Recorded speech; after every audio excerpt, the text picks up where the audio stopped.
Alright, let's see if everything's good here. Camera, good. Audio, good. I can hear it through the stream. Yes, I can. And I can hear the microphone as well. Perfect. Right, we'll get started now in a few minutes.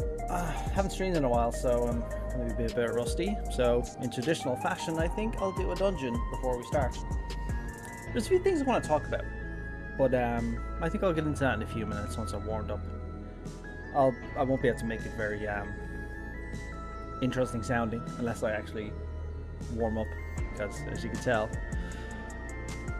yeah, that's bored everybody. Anyway, alright, let's let me do a dungeon. Traditional, it's tradition. We're doing a dungeon. So I still haven't done my relic, right? Tease me if you want, but I still haven't done it. Why won't it open? Why won't it open? Does it not open when you're sitting down? Wait, hang on a second. So if I'm sitting down, it doesn't open when you're sitting down. Interesting. Well, not really interesting, just peculiar. It's not exactly a system I'd expect it not to be locked behind an emote. Either way, let's do a high level dungeon. Let's do a high level dungeon. High level dungeons for tonks. Oh, I'm not level at a tonk. Either way. Maybe I need to change my approach. No, I don't think these things have a clutch, love. I think they're automatic. So, by approach, if you mean trying to control a machine that weighs like 4 times you do, you know, I suppose that could be it. Or maybe you're just trying not to fly off. To be fair, looking at these, like bikes with multiple wheels like this are not uncommon. Like there's the Tri-City series from Yamaha. The Ceros, I think, is another one from Yamaha, the bigger ones. But they're 3-wheelers, so there's 2 wheels at the front that are spaced much further apart than 1 wheel at the back. But to be fair, just looking at this, with these 2 wheels being closed, despite the fact that they're not joined together and they're independent with suspensions, I think that makes it worse in my brain. And the 2 wheels on the back as well. This thing looks really unstable. Like, if the wheels move independently like that, and they're not joined together, like the front ones, for example, they're not joined together on a single axle, this thing looks really, really sketchy to me. So I'd say driving this thing on the road, with the wheels acting independently over bumps and stuff like that when they're that close together, I'd say that thing is a freaking nightmare to drive. Like, I'd say crashing would be hard. So I'm not surprised she's actually having issues, because I'd say this thing is very, very difficult to drive with those wheels being independent like that. I'd say that, like, if you went over a bump on this side, this wheel will go up, this wheel will stay down. So you'd glide over the bump, I guess, but I could imagine it destabilizing the bike somewhat. But anyway, I'm talking random stuff. Now, if there's a sound of wind or anything, let me know. I have my door propped open at the moment, so I'm just hoping it's not brushing at the microphone, because I can kind of feel it brushing on myself. Hoping not. It's very warm and, well, it's not very warm in Ireland at the moment, but it's warm. Not as warm as the mainland, but yeah, we're getting there. This queue has not popped yet. There's a wait time of 6 minutes. Maybe I should have queued something else. What other things is waiting for? You know what? Let's not level something. Let's withdraw. Just go in as a primary. So I'm assuming you'll get an interview. Yes, it is. Okay. All right. Let's do our warm-up dungeon so I can start talking properly. What am I getting? High level. Ooh, Keeper of the Lake. I was actually just thinking about Keeper of the Lake about an hour ago. Just randomly popped into my thoughts. Evening. Oh, gotta keep up. Oh, I've lost a lot of ability there. Okay. Good evening, Dom de Paris. I hope you're not legitimately in Paris, because France is an open at the moment. What did I hear on the news? Like, over 1,000 people in France have died because of the heat. That's a pretty massive number. And this is now Europe's stance on air conditioning actually coming to the fore. A lot of people in the UK, for example, have been installing air conditioners because of the heat wave. People have been doing it in Ireland as well. I'm seeing more and more of them poking out of windows. But we don't really have air conditioning over here. Our houses aren't built with it by default. Even new houses are not built with it by default. Fine, not die, please.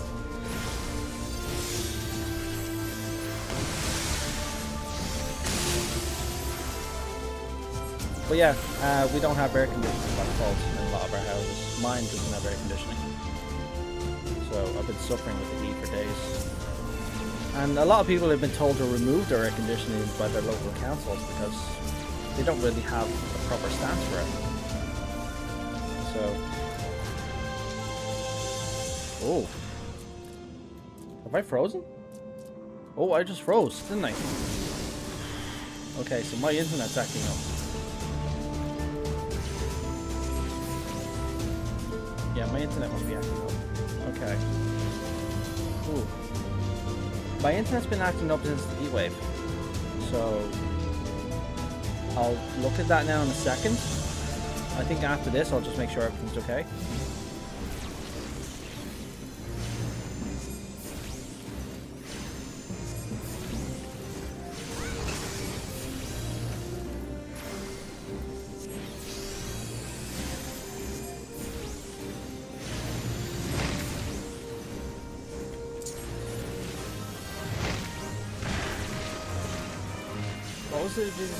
I think we knocked them to the side.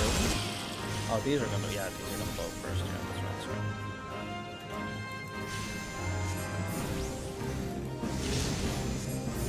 It's been a while since I've been here. I think I came here for a video a couple of years ago, but that's the last time I was here. I think he does knockable ones next, right? I do like the fact that it's just like he's holding a Gatling gun, which is cool.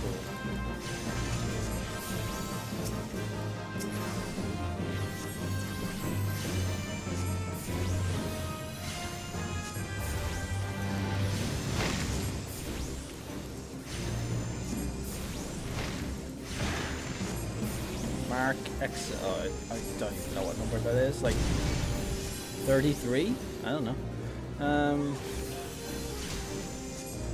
They changed it for duty support. Ah, fair enough. Okay, so they're not knockable anymore. Okay. Yeah, I was wondering. Yeah, duty support wasn't really. Yeah, duty support can't really cope with that sort of thing if you think about it, can it? Like mechanics that can't be programmed. Does that mean they're going to change every old fight if they need to put duty support in? I'm assuming they already have with a lot of the fights. To be fair, those fights are usually gimmicks anyway, so it doesn't really matter.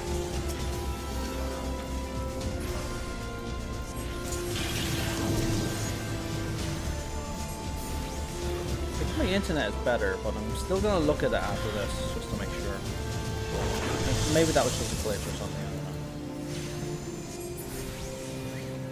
My internet's been pretty sporadic, but I don't have to deal with this internet much longer. They've already done all the dungeons as of 7.5, if I recall correctly. I haven't really been keeping up with the duty support, to be honest. I mean, it's a system I utilize for the newest content, but not older ones. I really should try to do it with the older content at some point.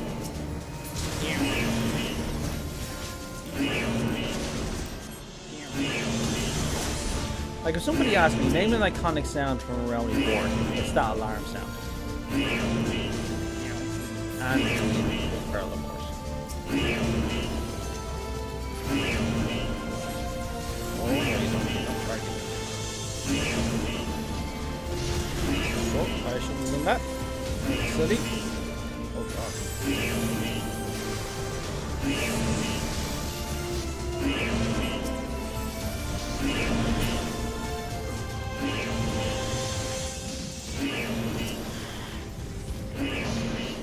Targeting me, you bastard.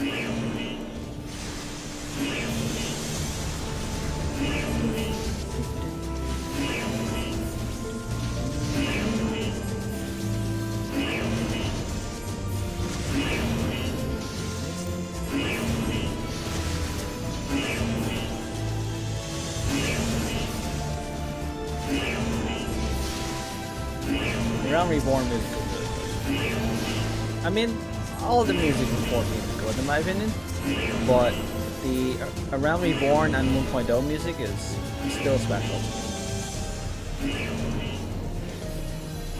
Someone turn on that goddamn alarm.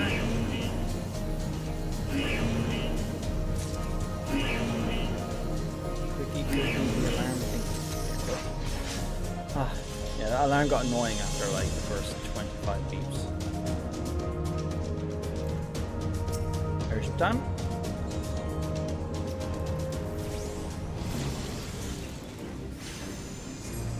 Wait, isn't this the one with the knockable?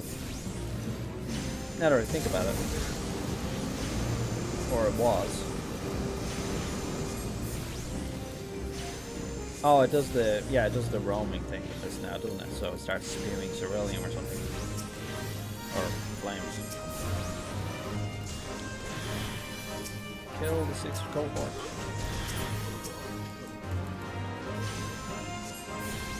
What was the excuse for the 6th cohort being here again?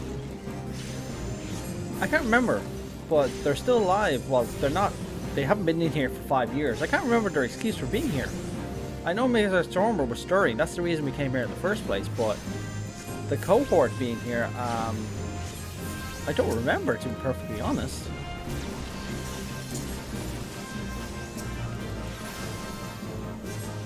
I mean, I assume they haven't been hanging around in the ruins of the Agrius for, like, no reason.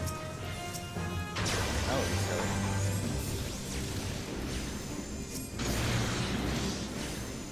Yeah, this fight was a lot more difficult back then. It's nearly dead as well.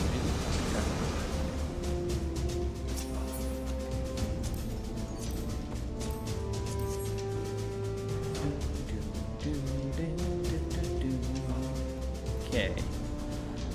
Alright, we're going with the spine.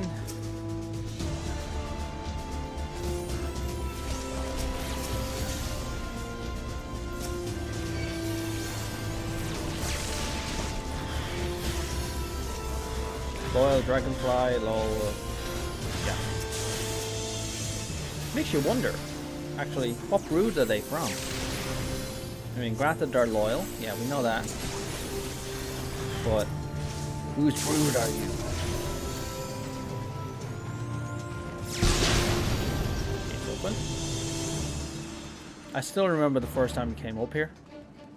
Then the shock of having our blessing stripped away. I was like, I remember walking out just going, what the hell just happened? Did we just, like, we just lost Mom's blessing? Oh, don't be dying. Don't be dying, no. No, don't die. Don't die. Okay. What color are they?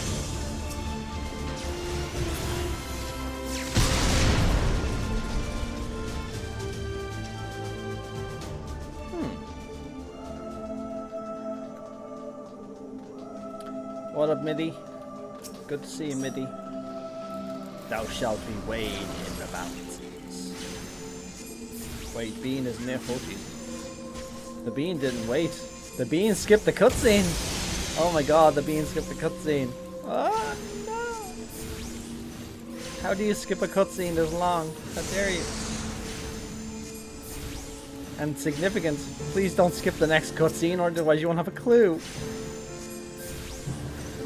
You'd be walking around not realizing you don't have a blessing. Right. Oh, they're phantasms as well.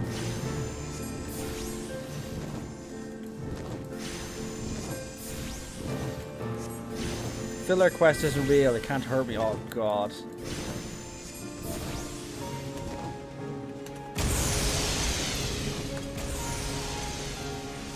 It hurts me seeing this because it does.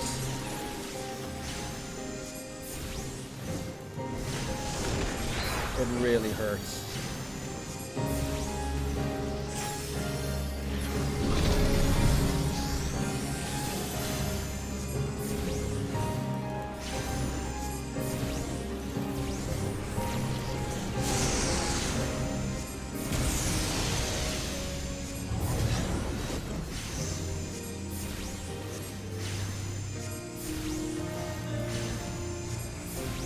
Yet full of fear is thy heart. Shut up, make heart so much. Did I ask you to look into my heart?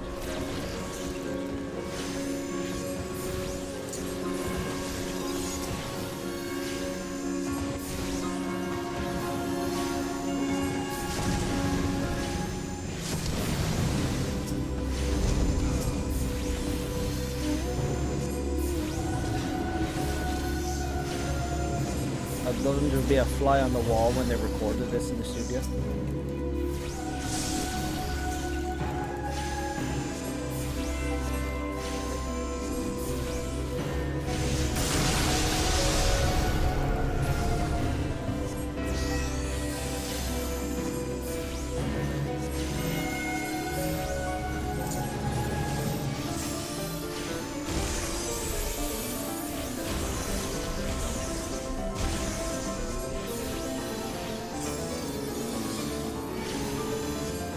Now, I've often wondered, can all dragons arc mourn, or is arc mourn a signature ability of his brood? What do we think? Have we seen other dragons that are not of the brood use arc mourn? I mean, granted we've seen, well, I don't think Primal Bahamut counts.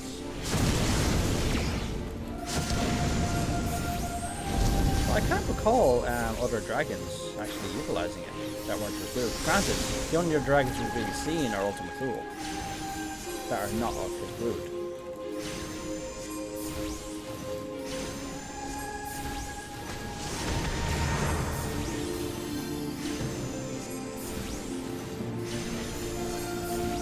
Jeez, the pacing of this fight is really slow.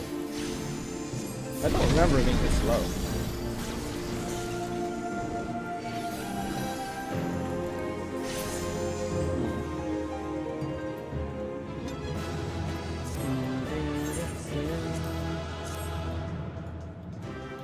Alright, off we go.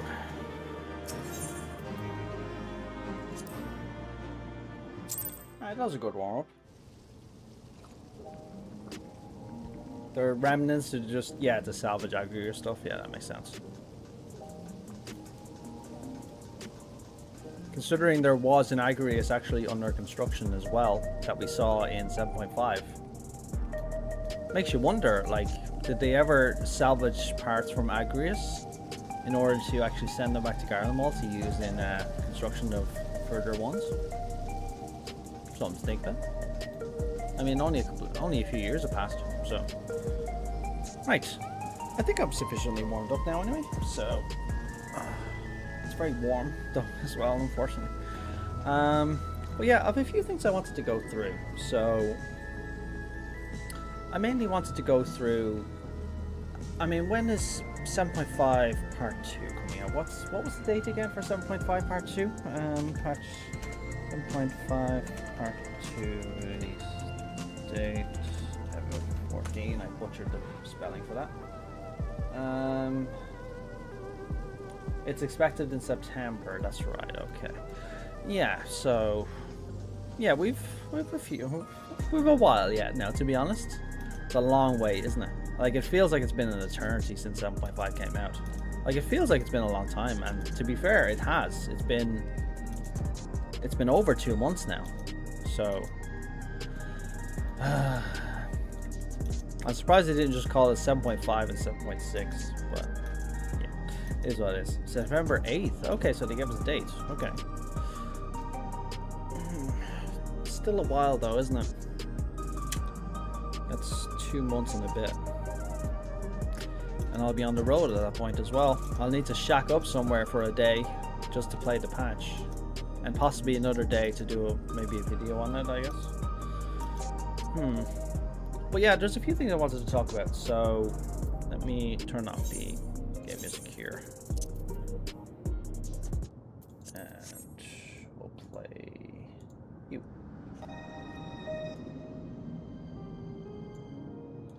Okay, so there's a few things I wanted to discuss. Oh, that's right, 7.55 is coming out soon as well. So the new relic, and we'll hopefully learn the truth of what the story is with the Occult Crescent. So is there truly a Sunder Dacian's hand behind it? I'm still of the opinion that there's a Sunder Dacian behind that. I have a feeling one's going to crawl out of the woodwork, but he's going to be more of a neutral person, maybe? Just somebody who just wanted to just sit and relax and enjoy their retirement, I guess. But anyway, we'll have that to look forward to. So happily they've made that more, they've made the content more accessible, thank God. So looking forward to that. That's the 28th of July, is it? Oh, perfect. So I should be able to play that before then. So it's 28th of, the 28th of July is the Tuesday, isn't it? So that's the Tuesday after FanFest. So yeah, I'll be home by then. I can play it for a day or so, get the patch out of the way, and then prepare for my journey. So that's not too bad. But mainly I wanted to think about a few things now. So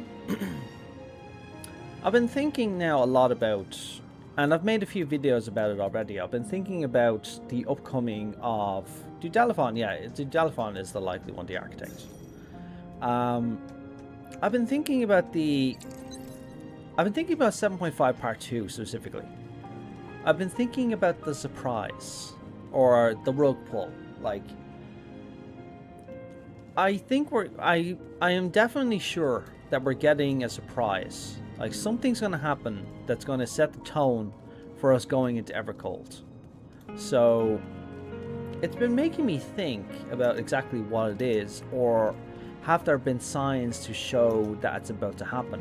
So it's very hard to determine though, like, because we have limited information. I mean, we're going to know a lot more towards the end of this, towards the end of July, primarily because of FanFest. When we get the extended trailer, it's going to tell us a lot more, and we're going to get more information about Evercold in general. So we might be able to put some more pieces together, but the surprise of 7.5 Part 2 is still going to be a mystery. Now, I've been thinking about one thing I have been thinking about, so maybe I have some pictures here to show, do I? I usually say trailer images. I probably didn't this time, did I? Shoot. Okay. I should have recorded the trailer as well, though. Yeah, I'll get to that in a second. I'm just trying to find the trailer. Where's the trailer? I had a recording of it. Positive I had a recording because I used it during my videos. This is it? That's the one, yes. Or is it? It is, yes. Okay, so we'll get to that in a second. I'm wondering a lot about why Hammer would even tell us all this. He probably dropped Calyx right outside the Rising Stones as well, presumably. That's a good point. He can't really transport himself. That's a good point. Nobody actually... I never actually thought about that. So... Can Calyx actually... Can he move around on his own? I mean, I'm sure he's like... Because he gets picked up and moved around like a doll, essentially. So... He ended up here, somehow. So, did he have his own means of transportation? Did he move himself here? Or did she move him there to put that that worm in our ear? To say... Oh... That's a good point. I never thought about that. So, she's kind of like... It's like she's dropping breadcrumbs to try and lead us in the wrong direction. Or she's using us in order to fulfill an agenda. Maybe there's something that we can do because, again, we have the key. Maybe she's trying to lead us somewhere that will actually further her agenda, which would fit into my theory that a rejoining is about to happen. So, I am still of the opinion that I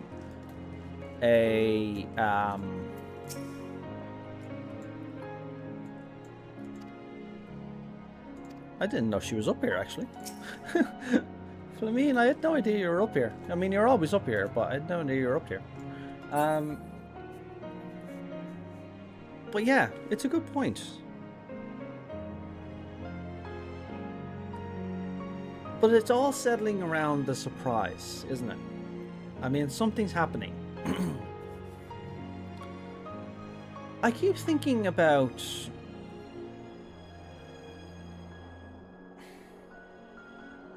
Yeah, what's the best way to put this?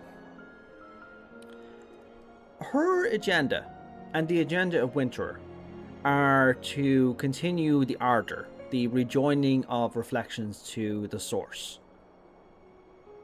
However, doesn't it go against her or Winter's agenda by telling us this?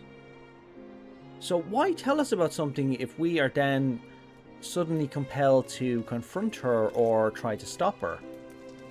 Unless we're getting walked down the wrong path. Or maybe it's maybe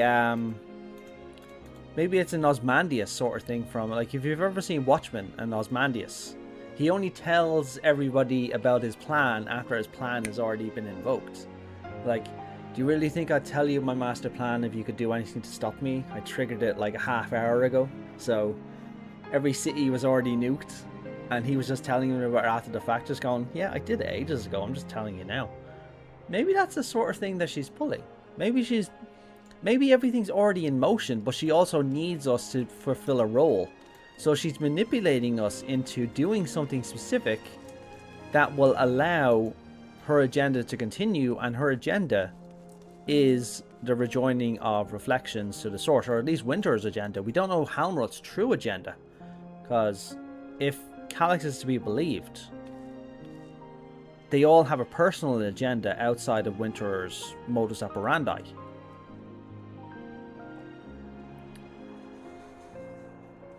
I doubt Calyx would have had trouble finding out where the signs are based. I don't think anybody would have had trouble finding out where we're based, but how did he get there? That's my question. Hamlet seems to know a fair bit about us. She could be easily drop Calyx off at our meeting place. Her agenda is the salvation of the star. I'm sure she's hoping for the science can stop the solstice without rejoinings, but she still has her own pragmatic plans for rejoinings.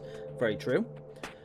She won't be upset if we stop the solstice, as that is her agenda. Yeah, she wants life to succeed, so she wants life to endure, essentially. So whether it endures by us stopping the solstice or her plan at ensuring that the rejoinings happen and the solstice is reverted is Either way, yeah, that's a good point. Either way, whether we stop the solstice or she completes the rejoinings, either way she wins. So long as one of these plans. So maybe this is like her way of like, I want life to endure, but maybe I can't rejoin all the reflections before the solstice happens. And yeah, I'll put them to kind of work for me, or like work your own way, do as you see fit, try and stop the solstice if you can. If it works, life endures, my plan's successful. If it doesn't, we rejoin the reflections, my plan's successful. So yeah, it's pragmatic. It's very pragmatic. But it's all circling around now. I want to go back to 7.5 part 2 for a second. It's all circling around this now. So we know Evercold. Evercold is, well, technically right now we've begun the Godless Realm saga, right?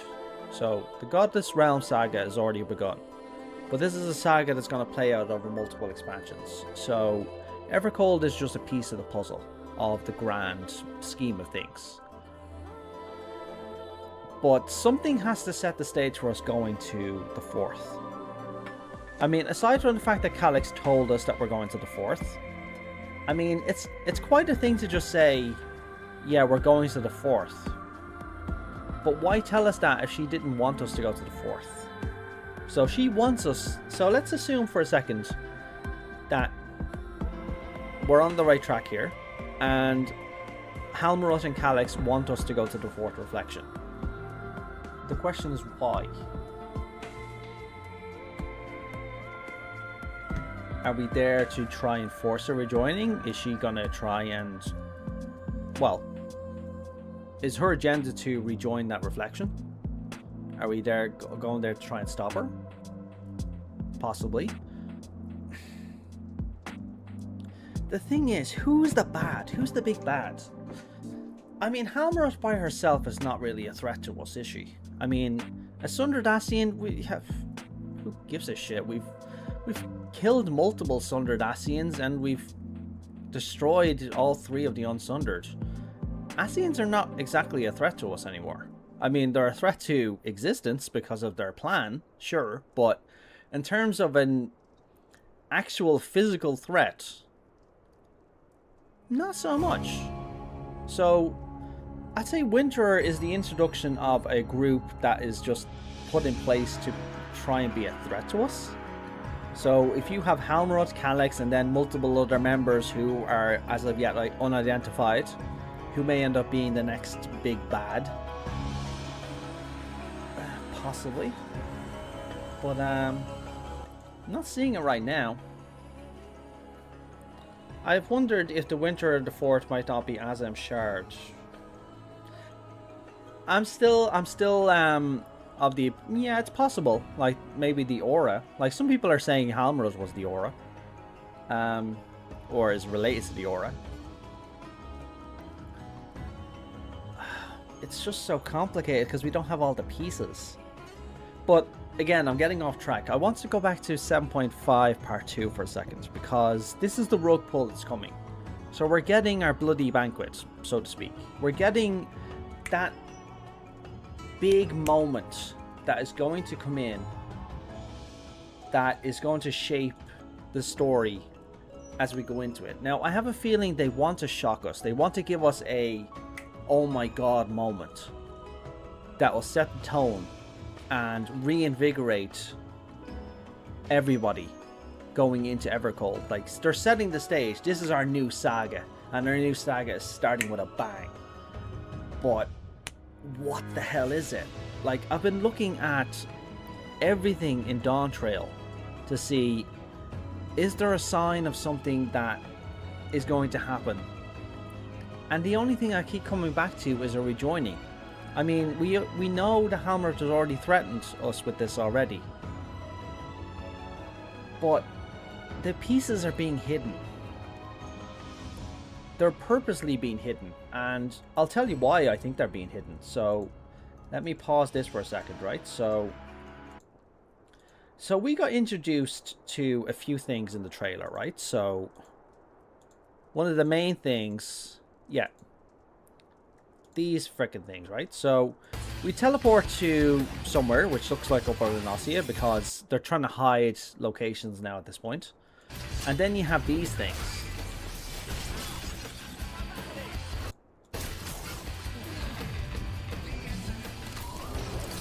So let me go back to this for a second.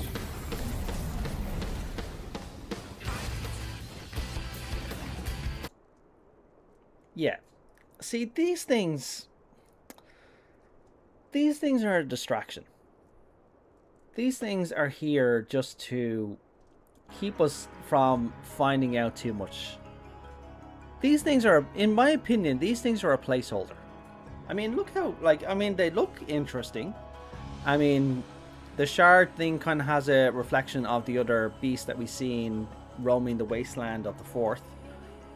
But they just look very generic. Like, this reminds me of the Void Sense, the Void Dragons that were fought in the Endwalker trailer. So if you remember them, and they're fighting them in Upper Linosia, right? But not once do we see a Void Dragon in the Endwalker main storyline. They're just fighting them because they wanted to show us fighting something. But it was there to hide the fact that there was something else coming. So they gave us Void Dragons to fight. And now we have these things to fight. And these things don't really mean anything to us. I mean, they've got some... I mean, they're interesting, but they're fairly generic. They're fairly... like, they don't really represent anything. I mean, you've got some stuff going on, but they're just there. I mean, they're not a threat. I mean, I guess they're a part of something larger. And I have a feeling that after this point here, right? So they fight this. Then they group up. And then all these things start coming out of the woodwork. But something bigger is going to come around that's going to show us exactly what they are. So these things are... ugh. These things are just weird. They're just there as a distraction. They're a placeholder to show us there's something coming. But we don't know what these things are. I mean, we're assuming they're related to these things. And we still don't exactly know what these things are. I mean, we know they're wandering around the Fourth, we think. But exactly what they are is up for interpretation because we know there's a Norse theme to it, but that's about it. That's all we know. They're big, they're giants, they're walking around, they're probably causing all this cold to happen. And aside from this thing jutting out of their chest, we don't really know much about them. Arcane Colossi from Unknown Providence. Of Unknown Providence. That's a good way of putting it. Now, it's all circling around the big thing that's going to happen in 7.5. It's not going to be a rejoining of the Fourth. I think we've gotten that out of the way. But I am still of the opinion that a rejoining is going to happen. I think that's going to be our impact moments to see something that really bad is going to happen. Now, perhaps the reason Halmarud has been manipulating us is because she needs us to fulfill a requirement. So, is it possible that us using Ethos to gate to other worlds would actually cause a breach of the Aetheric barrier, which is now weakening? Possibly. She may not even need us at all. But I'm just trying to read the signs now to see what have we seen in the past couple years that could show the big event, the big surprise, the big hook, the big thing that's going to lead us into Evercold. Because in the end, we need a reason to go to the Fourth Reflection. Aside from the fact that Calyx told us about it, we're going to figure out a way to do that. But we need a proper reason to go. Like him just telling us and then everybody just going, okay, we're going to go to the Fourth Reflection. And then the patch ends and we have to wait until 8.0. That's not going to be good. People are not going to react well to that. I'm not going to react well to that. If they just do this casually and just say, okay, we're going to go to the Fourth Reflection, without a surprise, without a significant reason to go, I'm not going to lie, I'll be severely pissed if they do that. And I'm really hoping to God they do not do that. The story needs a hook. It needs a reason to drive us in that direction. I mean, think about the end of A Realm Reborn. Our reason was the bloody banquet, the betrayal, and we had to flee to Ishgard because there was no sanctuary in other parts of Eorzea at that point. So we didn't have a choice but to go there. So that was our story narrative, to go there, and it was effective. And that led to the story of Heaven's Ward, which was kind of separated from the overall arc that was going on. And then we continued with that. That's what the fourth reflection feels like to me. It feels like a story arc that's going to kind of try and fit in, but it's going to be kind of segregated on its own, while the bigger plot actually ticks away in the background.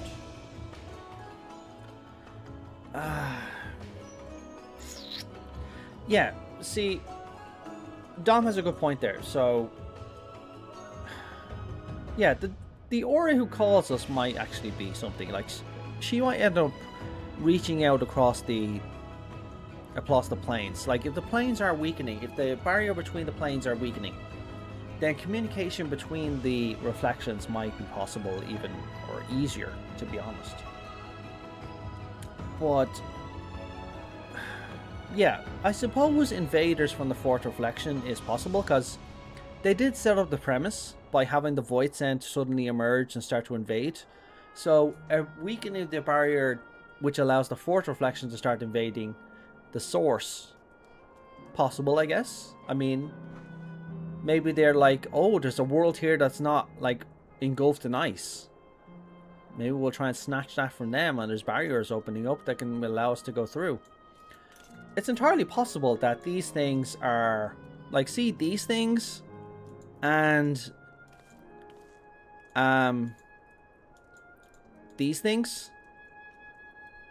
It's entirely possible that these two things are the equivalent of the Sin Eaters on the first reflection. So we know that having a world go heavily aspected to one element can cause an adverse effect to happen. On the first, it was the creation of the Sin Eaters, but that was a very special event because of the issue with Eden.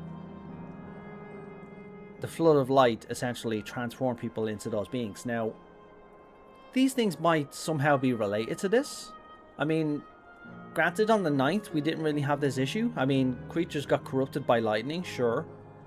But it was not something that was systemic that caused, like, the bane of all existence. But then again, light is a very specific element that would have caused a bane like that. So lightning's a bit different. I mean, it causes sickness on its own. Cold is... ice is a bit different.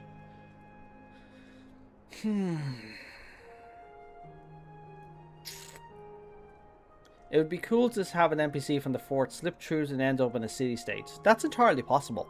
Like, if we were going to get a guide come through, but who's to say that that guide might not actually be manipulating us as well? This might be somebody who is actually part of Winterer. So don't forget, according to Halmrod and Calyx, they have multiple other people from multiple other worlds who are a member of their organization.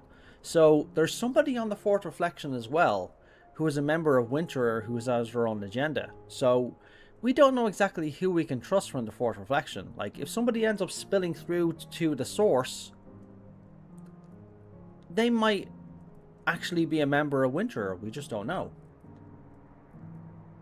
Maybe they froze the planet on purpose other than rejoining. Ice is also the closest element to light. Ice preserves. Yeah, that's a good point. Those are valid points. Like, the freezing that happens.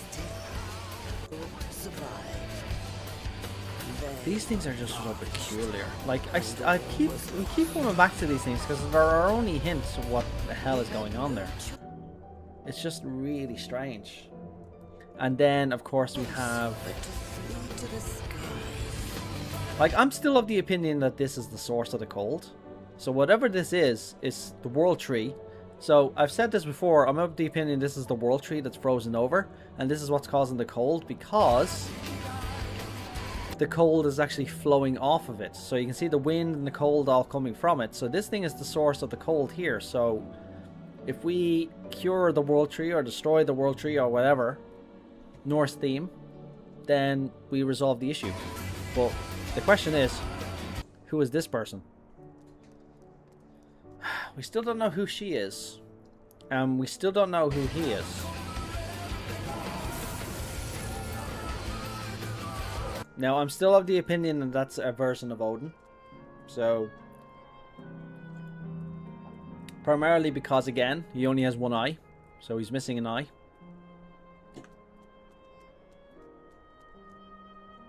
Team Matt returns they are Void Center messing up Mericidia, considering now can summon a lot of Void Center to attack Mericidia.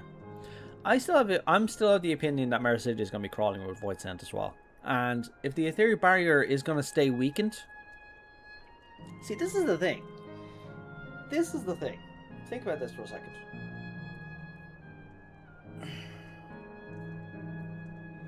Let's think about this in pragmatic terms. Or just simple terms.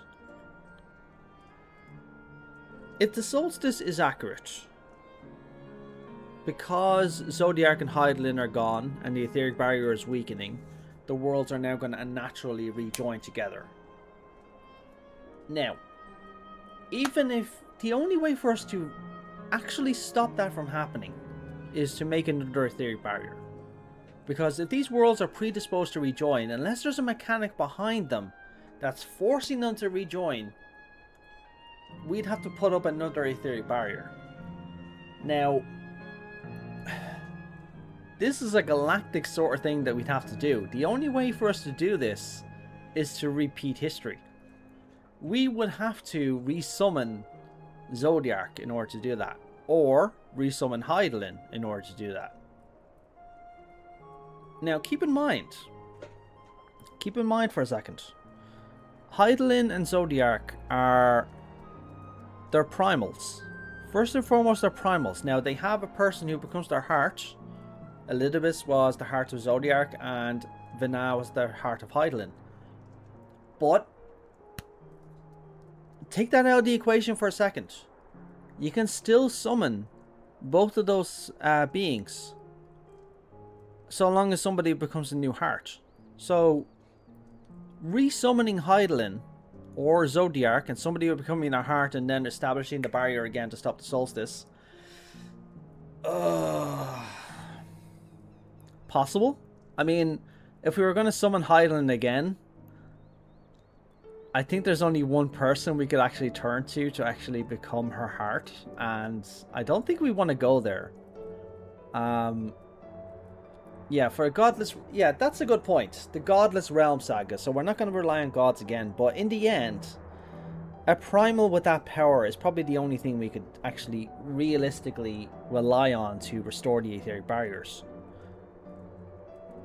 But this is all predicated on the idea that just because Zodiac and Hydaelyn are gone, that the barrier is breaking down naturally because they don't need it there anymore, and then the worlds are going to rejoin together.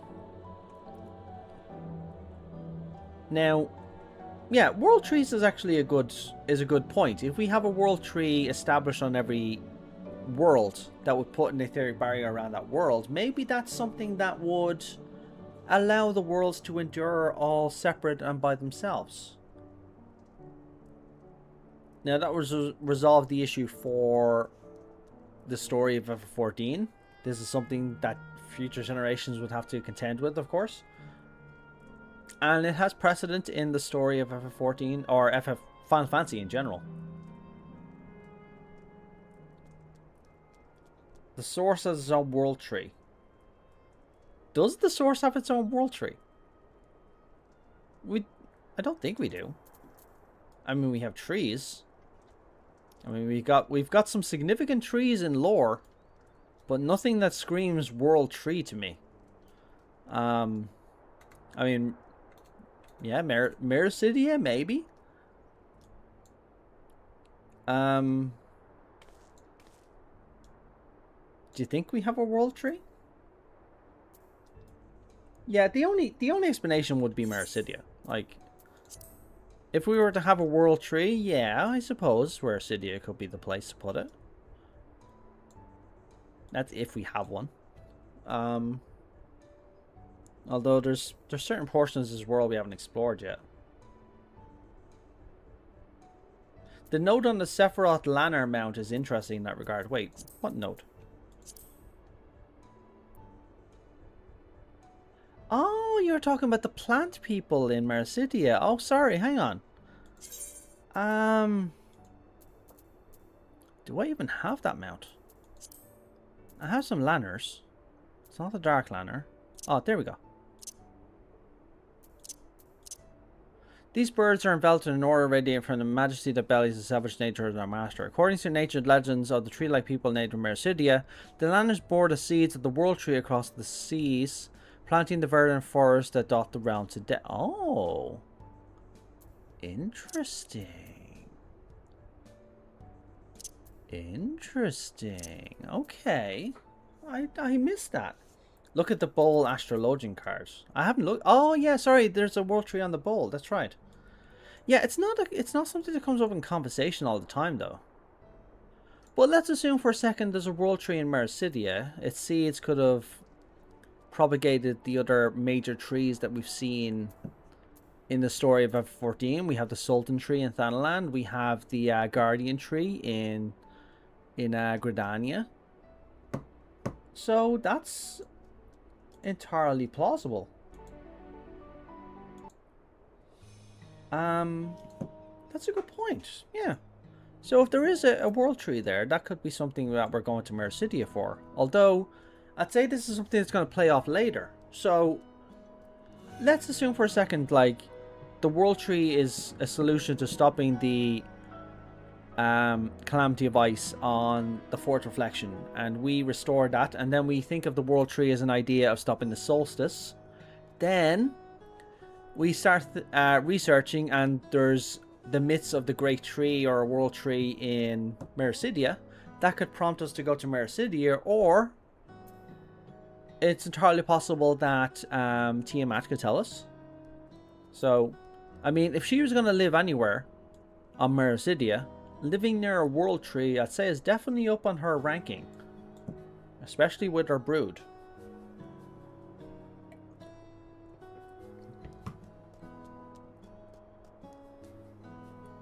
So are we going with a world short tree saga? Let's think about this for a second then, right? So let's go with world trees for a second, right? Does the first have a world tree? Most of the first has been wiped out. It doesn't really have a world tree anymore, does it? Although, could Eden fit that role? Could it kind of become a world tree? I mean, it's a big freaking tree now. I mean, that could be the world tree. Let's go back and see that. I haven't seen that in a while. I want to go back and look at that. How do we get there again? Where was it again? It was Amaranth, wasn't it? That's the one. Yeah, the Reen is studying plant life. That's a good point. Yeah, she was studying plant life. I forgot about that.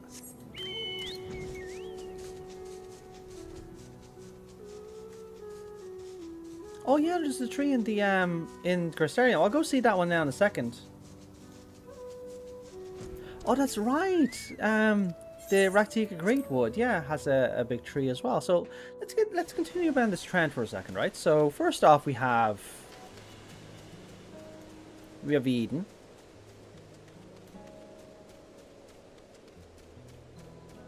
I mean, if there was a candidate for a world tree, that's definitely a candidate, right?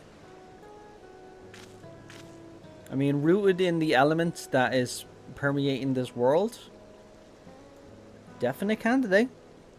It would give them something to do with Eden. Although they'd have to drag Eden, well, they'd have to fully drag Eden into the story along with the side content as well. Although I think it is officially part of the story anyway. Now there was the thing in the Crystarium as well, so I'll go to the Greatwood in a second. I mean, the Greatwood has a lot of trees, but I don't remember one being a biggie, like Well, it didn't scream world. None of them screamed World Tree to me.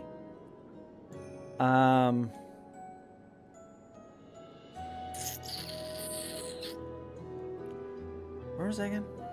Was that the library? Where? Has this map changed? The map's the wrong way around. Wasn't this map over here this way before? I don't remember it being this because has always been oh, I must be nuts. I thought it was the other way around for some reason. I thought it was north to south. Okay. Yeah, we've got that tree. I remember that tree.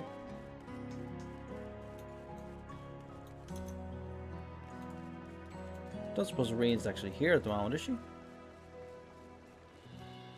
No? Yeah. It's not exactly a huge tree, but what do you have to say about this tree? Wonder what this tree's story is. So are we all, truth be told. It does not appear to be native to Lakeland, yet we can find no records of it in any extant reference book. Now that the realm is at peace, we no longer have a fight to live for, okay, that's interesting. So they don't really know what the story is with this tree.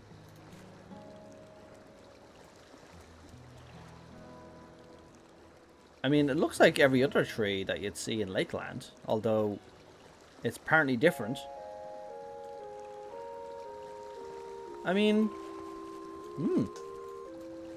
it's a mystery, isn't it? Okay, so we have another candidate.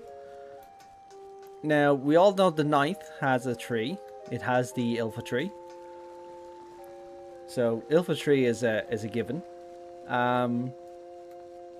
Ilfa tree is like, it's a world tree. Yeah, it's a world tree. So, we already know the 9th has one. So, yeah, it's just, I'd say the sources one is definitely Mericidia, considering what the card said. How are we going to grow a tree in the 13th? That's a good point. I'd say that tree is going to be all,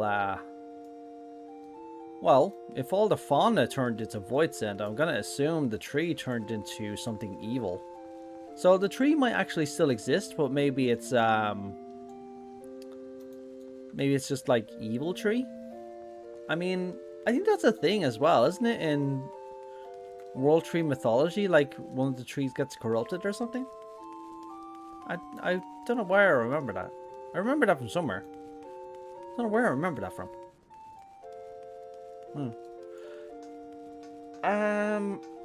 But yeah, that's a good point.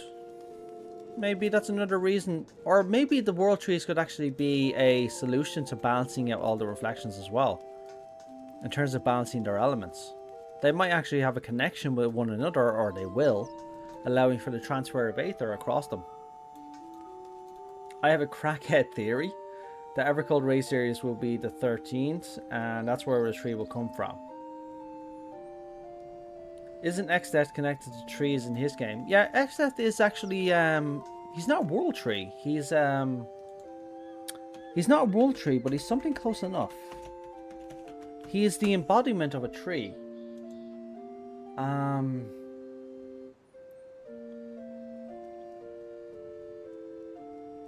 What was it again?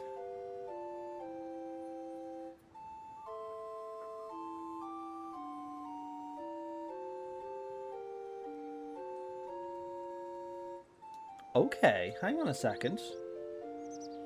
Hang on a beat. After the Warlock NUO was defeated, the void that he created could not be erased and was instead sealed away into it, the rift created by the splitting world and the crystals in two.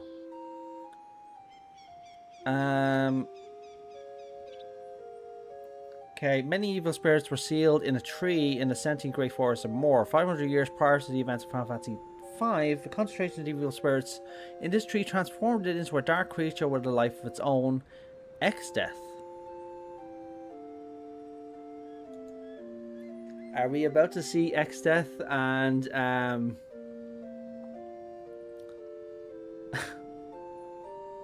okay, I'm liking where this is going. So maybe there's a Voidsent walking around walking around the void named X-Death? I mean, we saw only one X-Death. We saw him in the interdimensional Rift Omega series. But what if there's an actual X-Death walking around, a void sent, who was the corrupted world tree of the 13th? And then we destroy him or cure him or do something and the world tree is restored, which also begins the restoration of the void. I'm liking where this is going. And somebody said there, like, when you had a crackhead theory about the raid series being the 13th, this could be an excuse, like a raid series to restore the world tree on the void and help restore the void. I'm liking where this is going. Wow. Okay, world trees. Who would have thought? I'm liking world trees now. Okay, so we have a bit of a path here. So we go to the fourth reflection to resolve an issue. The issue leads us to the world tree. The world tree is corrupted.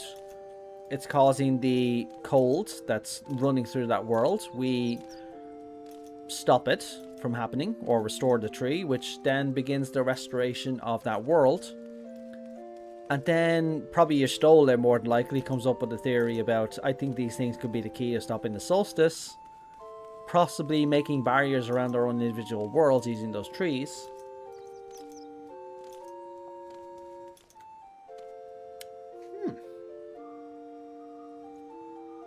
What do we think about the trees being something else, though? So, what if the trees were actually a part of the overall process?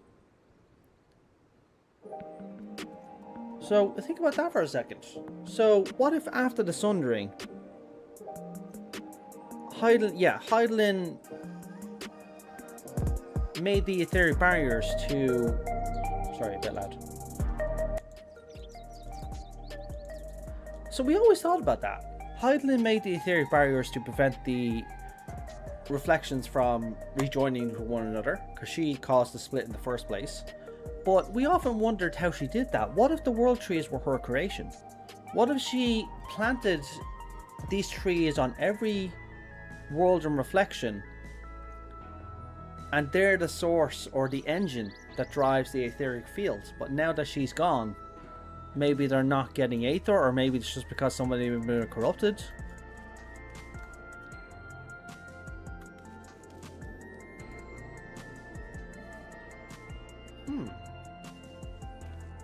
Starting to think about something. Keep in mind, we've never actually seen a reflection rejoin before. Well, technically we have, but we haven't seen the full corruption on one net. We see a reflection fall deeply towards light or dark or one or the other. But what if the world trees were always a central part of that process? What if corrupting them or destroying them caused the etheric barrier to weaken around the reflection itself, and then when you trigger a corresponding issue on the source, rejoining happens? But the trees were always the key, but we just never knew it until now.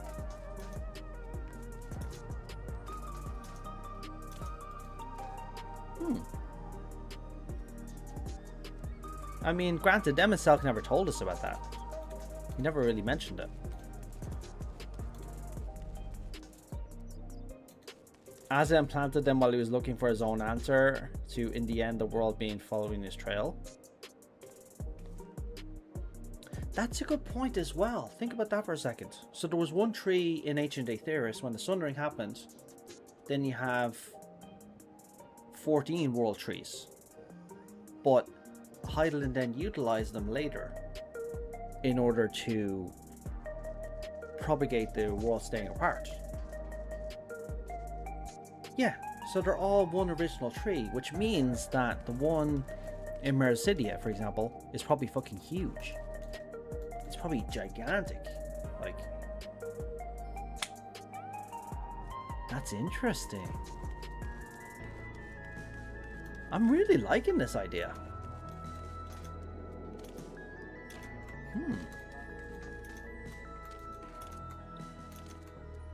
I'm really liking this idea. So, if we assume that's correct and all the land masses of all the worlds are the same,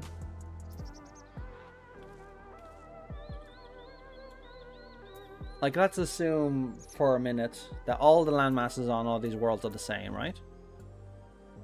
And our tree's on Mericidia.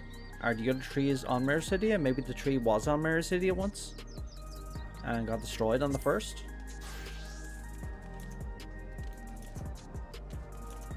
Our key is made of world tree. What the hell?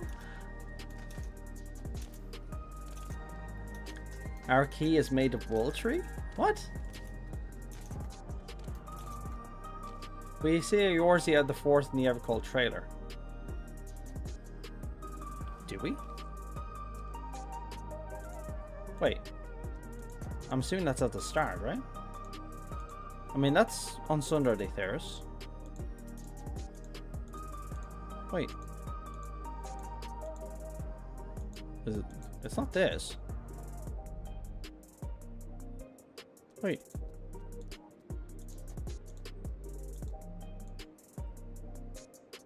I don't remember seeing Eorzea. Huh? Well, we saw this, but this is just... they don't want us to see the landmasses of the actual game, so that's the reason they gave us that.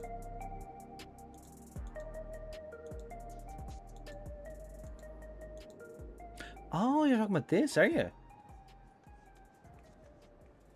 3, 2, 1, roughly. Oh, okay, you're talking about this, sorry. Okay. Which then goes to that. Okay. Hang on a second. Hang on. Let's try and analyze this for a second, right? So let me analyze this.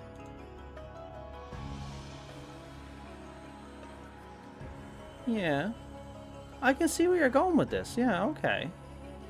Yeah, if that's... This is the fourth, right? So...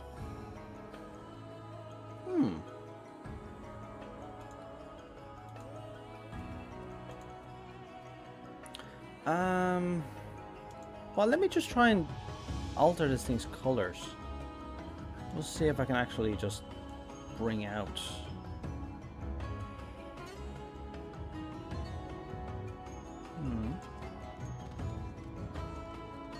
That's better.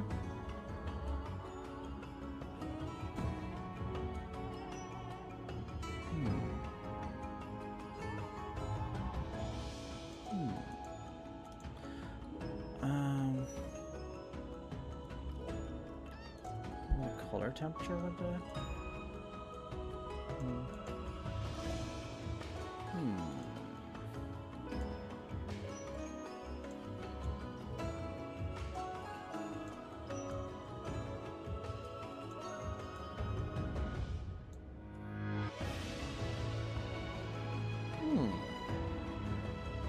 Interesting. So...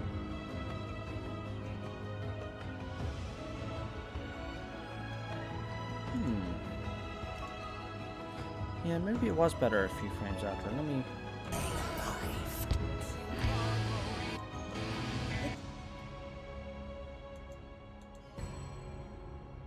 But everything changed when they arrived. No, it's same. I think I had a bite with the curves though.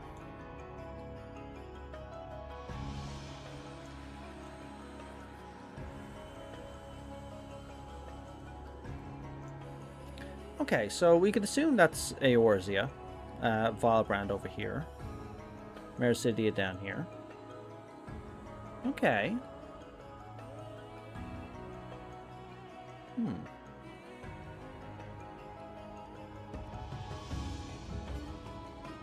When it's still in the quilt, the other one has a lot more cloud cover. Yeah, that's a good point.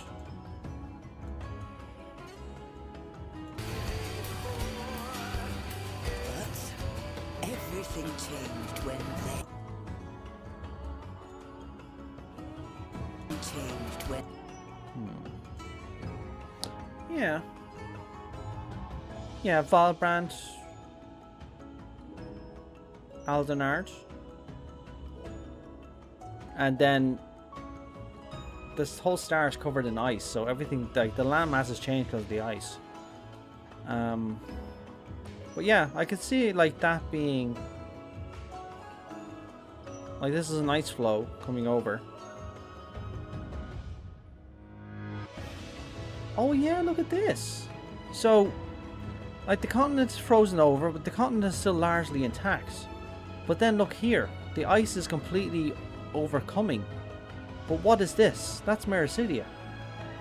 So if the world tree is on Mericidia of the 4th, it would make sense why the ice is spreading out from that location, because it would be the coldest point here where the source of the cold is, which is the world tree.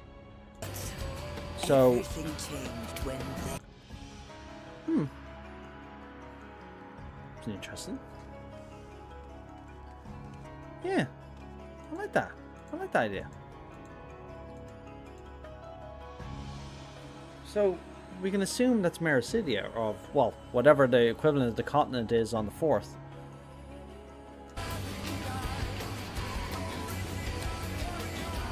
It still just doesn't explain who the hell she is.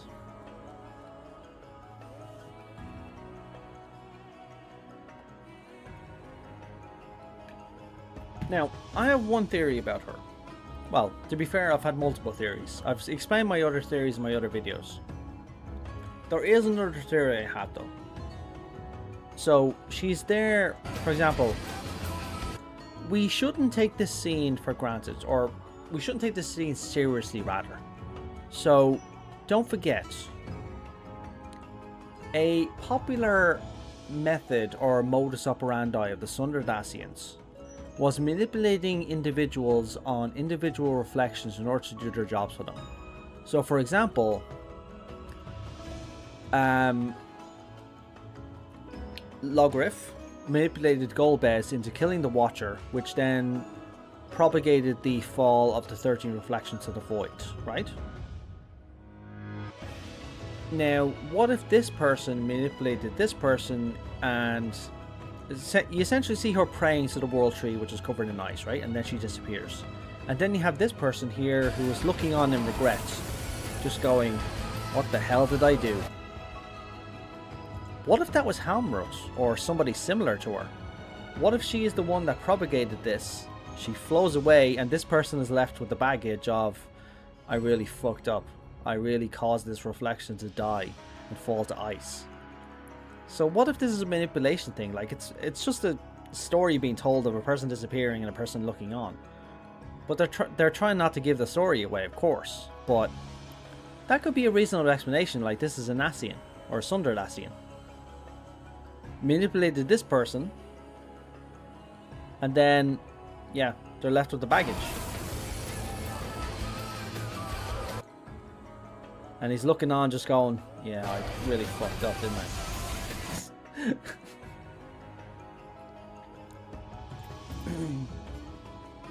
Sorry, it wasn't Logrif. Sorry, yes, sorry, I read that wrong. It was Wyrm who manipulated Golbez. Sorry, I always mix them up.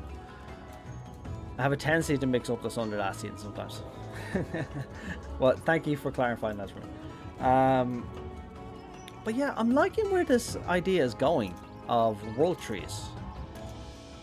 It might be something I'll have to flush out in a video, actually, to be honest. World trees. I'm liking this. I'm really liking this. I want to go to Raktika though. Is there a kind of world tree candidate there? I mean, if we assume for a second that all the world trees are located on wherever the equivalent of the continent of Mericidia is, then the world tree of the first is gone. Or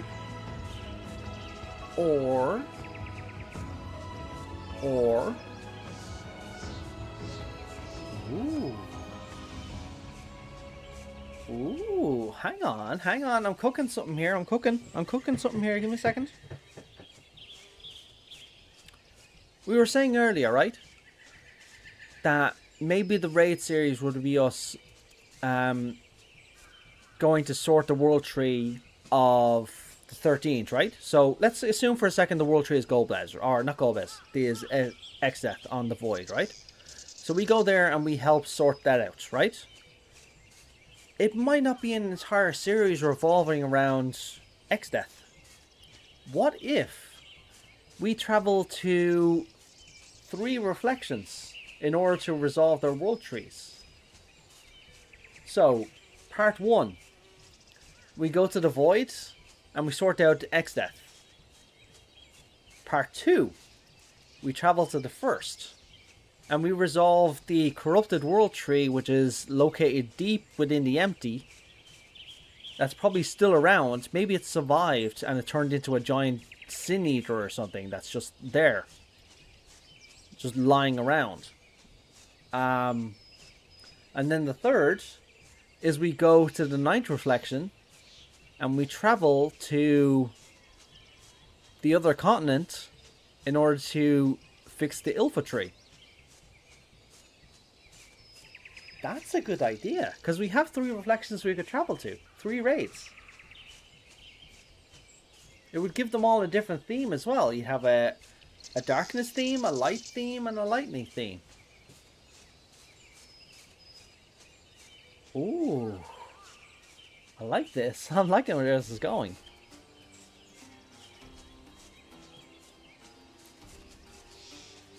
It would be a 9.0 rather than 8.0. Yeah, that's a good point. Like, this is all assuming that would be a raid. I mean, it could be an alliance raid thing, but it would have to tie the alliance raid in together, and we already know that the alliance raid that's coming up is Evangelion. Which I can't wait for. Oh, that raid is going to be so good. That raid is going to be so good. I can't wait to figure out how, or I can't wait to see exactly how they're going to do it.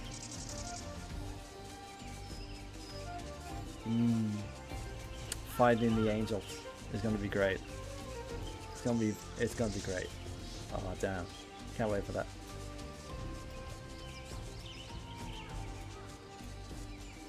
I mean, this place is covered in tree, but there's no world tree calling out to me. Even Fano is just, it's built around roots. It's not really built around a tree. But granted, this is only a small slice of the forest. Most of this forest has been wiped out at this point.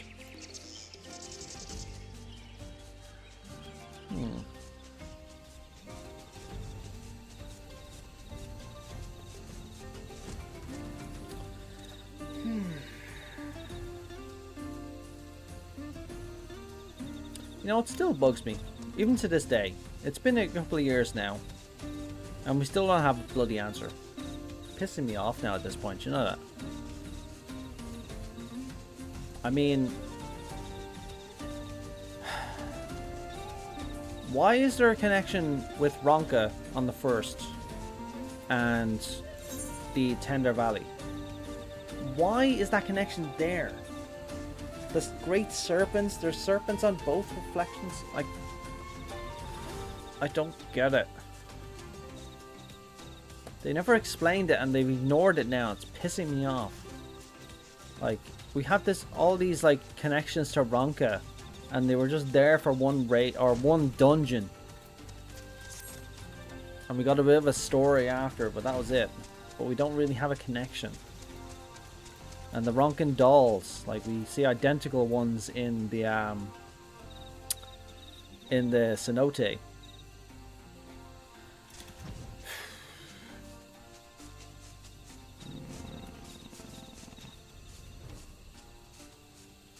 Yeah.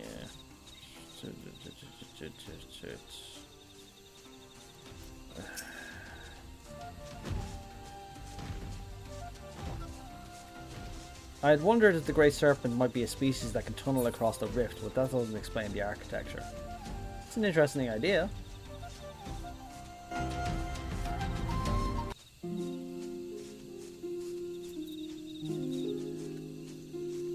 I know why I was thinking that now, because that music was playing in the background.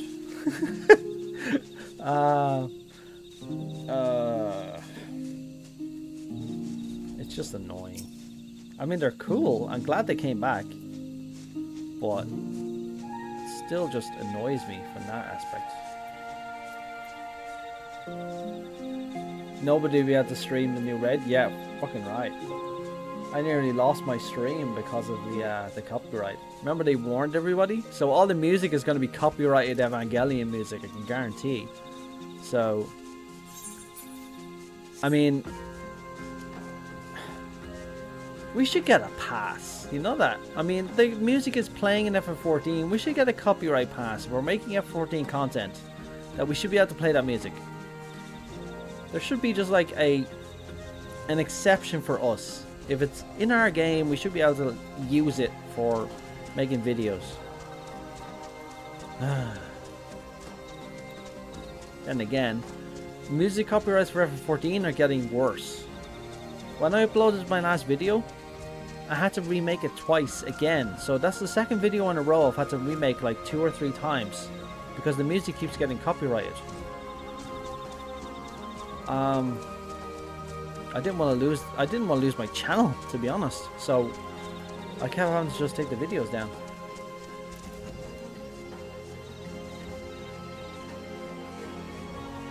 Yeah, they have some new company that's handling their music copyright. It's PSL something in the US. I can't remember what it's called.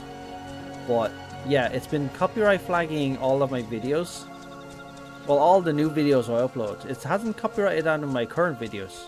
But anytime I try to upload one, it flags all the music. In my last video, the one I uploaded recently, the music that was copyrighted was... what was it? I can't remember what it was. I mean, the video before my last one was all the FF11 music are copyrighted. So I had to take all the FF11 music out. Then it was FF14 music that started getting copyrighted in my last video. I can't remember which one though. It was just a random theme. Like, it was nothing really copyrighted about it. Well, at least what I thought. Eventually, the serpent devours its own tail and renders new flesh using its own. The pain felt would cause the earth to quake, the mountains to crumble, and the rivers to run dry. Is that a quote from Norse mythology or something?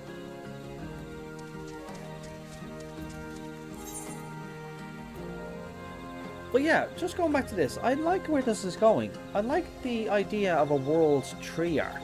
Because, I mean, world trees are a Norse mythology thing. But they do have a precedent in FF14 because we've had multiple games where world trees have been important. The most prominent I can think of is Final Fantasy IX with the Ilfa tree.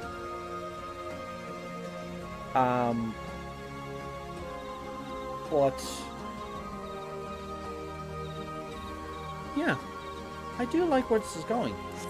I like this idea.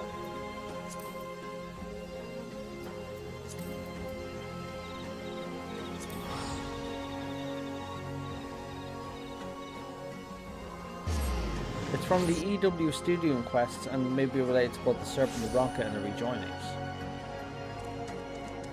What do we think about this, the Great Serpent of Ronka and the Great Serpent of Tural being the World Serpent sundered? What if there was a World Serpent once upon a time ago, it got sundered, and now we have Great Serpents running around in every reflection?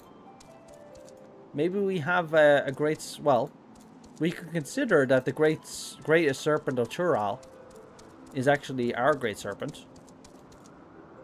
Rejoined multiple times, maybe? Similar to ourselves? So maybe the other reflections all have a Great Serpent.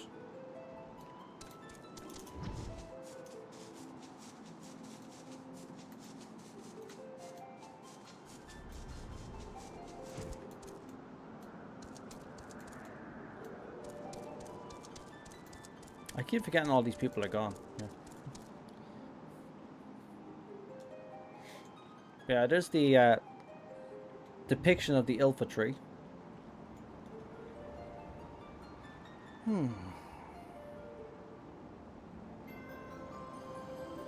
7 wedges. Somebody's hungry.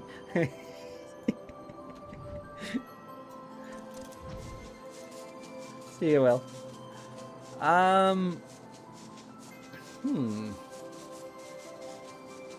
But yeah, I'm liking this idea of traveling around to restore world trees, because it seems a world tree is going to be central to the plot of getting this reflection sorted out.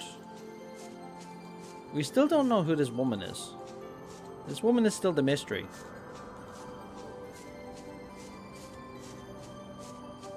I'm still leaning on Yestola being her, though, to be honest. Like, I would still love it for her, like, an accident to happen in 7.5 and one or more of our party gets trapped on the fourth reflection, and then suddenly a lot of time passes.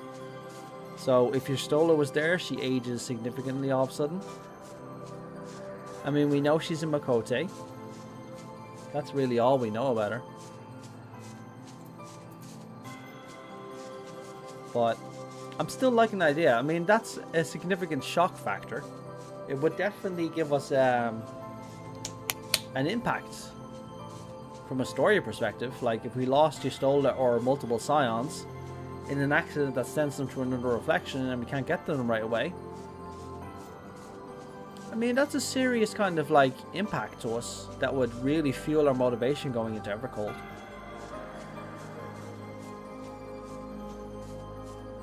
It would only be for shock and not serving the actual character. That's a fair point as well, yeah. There's nobody else it could really be. Like, what other Makote do we know?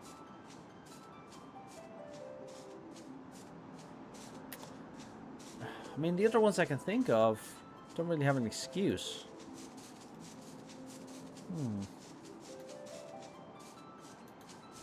A Matoya shard? Yeah, that's plausible.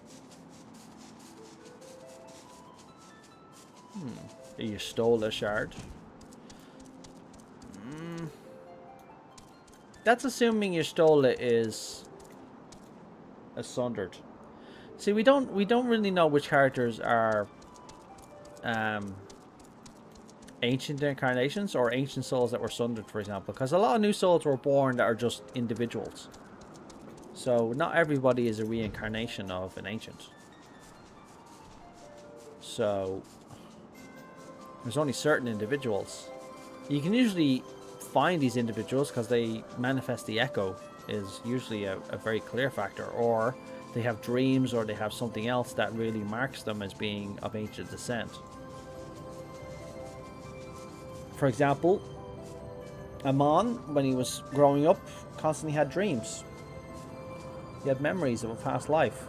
So Xenos is another example. So he was definitely a sundered of some kind, but don't know who exactly. But he did have dreams about Amarot. So there's always something that marks somebody as an ancient incarnation that was sundered, but you can never really tell who. Do I think Yestola is one? I don't really see any of the markers to tell me she is. But it's not out of the realm of possibility, to be honest. Like, she could have a different manifestation to show her being like an ancient soul. Proficiency with magic could be another factor. I think we're all from ancients, just some more powerful than others. While I like that idea, it doesn't account for people being born afterwards and population growth. Because don't forget, the ancient population was relatively small by the time the sundering happened. And now we have multiple races that are all giving birth and new souls are born. So not everybody's an incarnation.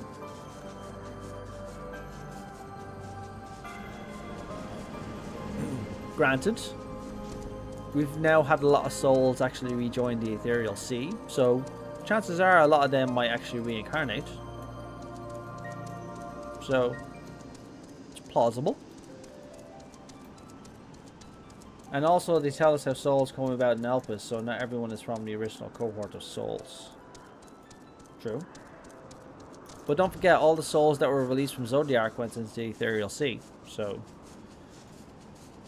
possible some of them might reincarnate, but they're all babies at that point, so it's not something that concerns the plot right now.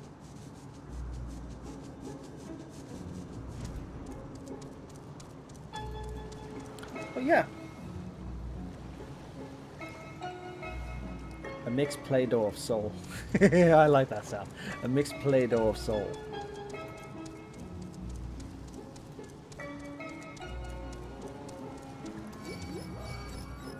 Oh, hold on.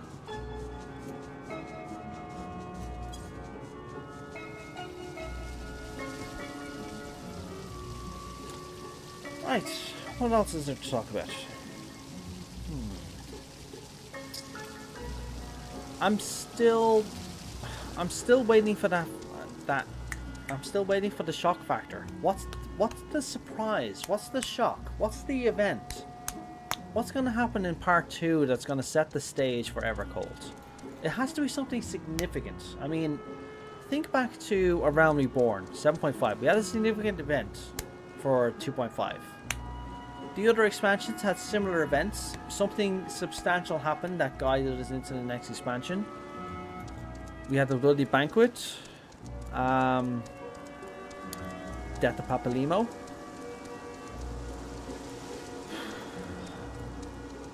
They all had something.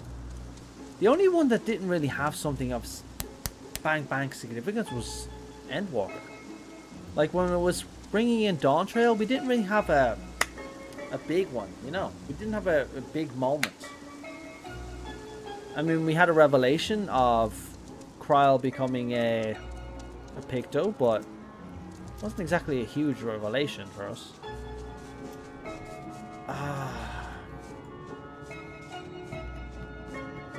So what is it?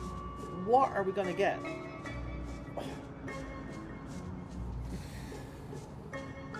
I can't see it. I know something's coming. I know we're getting something. I just can't see what it is. I mean, my mind keeps going back to a rejoining, like something significant happening. But I'm not discounting the possibility that we're going to experiment with the key, something's going to happen with the key, and something's going to happen to somebody. That's why I came up with my theory of Y'shtola getting lost on the Fourth Reflection after an accident with the key. So, how are we even getting to the fourth? I mean, see, this is the thing as well. Aside from the fact that Calyx told us about them going to the Fourth Reflection, we have no reason currently to go to the Fourth Reflection. So there has to be a reason. That's why I think there might be a similar to, they showed us a Void crossover with the Void Tent crossing over to the Weakening Barrier. Now we'll have crossing overs from people from the Fourth Reflection, or beasts from the Fourth Reflection, which will then prompt us to travel to the Fourth Reflection. So maybe when the Etheric Barrier is weakened and creatures start crossing over from a reflection, maybe that allows us to travel to that reflection. So we can't fully control Ethos ourselves, but with the Weakening Barrier, we were able to cross into the Void because we thought about it. Maybe we just need to, yeah, similar to what you said, wish really hard and think about it.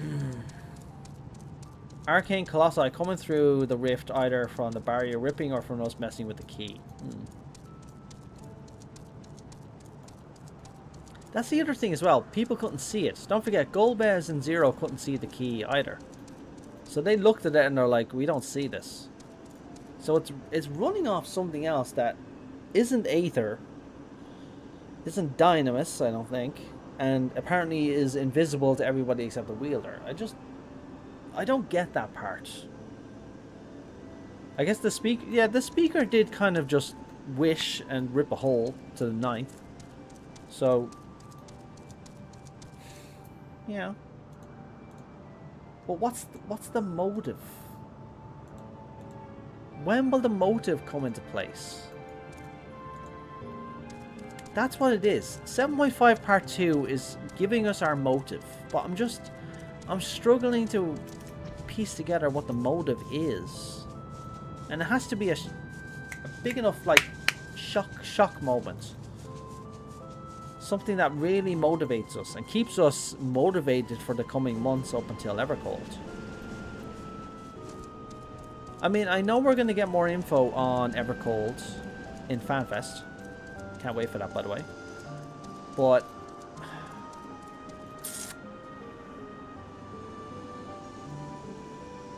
if we can visualize others going to it, they can, and they actually showed it, don't forget. We saw other people utilizing ethos, or we opened a portal and we allowed people to travel with us. So, like, there is a prime example. The gate is above us and we all traveled through. So, there's that.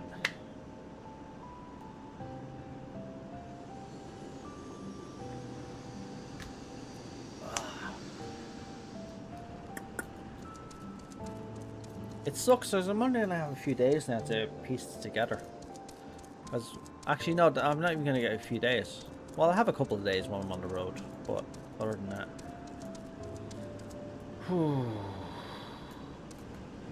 Thinking about it, if the key actually makes a solid link but only an Azam can see it, Lalfal could return to the source. They couldn't see the door, which is sad. Hang on, let me read that again. Also, thinking about it, if the key actually makes a solid link but only an Azam can see it, the Lalfal could have returned to the source, they just couldn't see the door.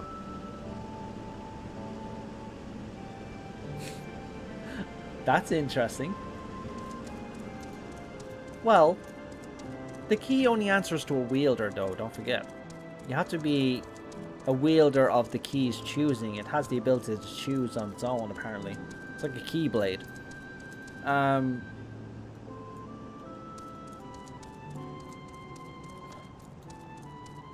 But keep in mind, like, to the best of our knowledge, the key is connected to Azam the Traveler. AKA it's connected to their incarnations, and only their incarnations can utilize the key. So we're going off the assumption that the speaker was an incarnation of Azam.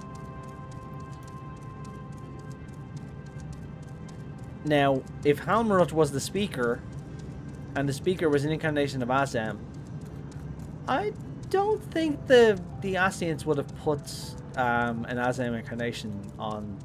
Yeah, I don't see that. I don't see that going into place. I think a Halmarut is just Halmarut.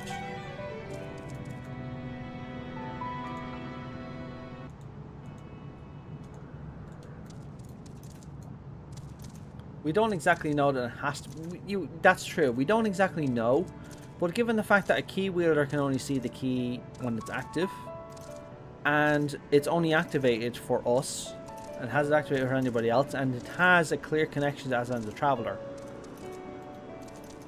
It's just where we're going at the moment. Why is there suddenly like 1 million people here? It's a map, I'm assuming. It hasn't activated for others. It's only activated for us without its electro augmentations. Don't forget, they put the electro on so anybody could use it. Universal remote control. But outside of its electro augmentations, the only one who successfully utilized the key was the speaker. And that was generations ago. So we're the only ones that can utilize the key. No, that's incorrect, Dom. They put the electro on because they couldn't use the key, period. They tried to use the key so many times but it never worked. They eventually unlocked the ability to use the key by augmenting with an electrode to give them limited use of the key. And unfortunately they augmented to the point where it actually augmented its abilities actually beyond its scope of what it's supposed to do.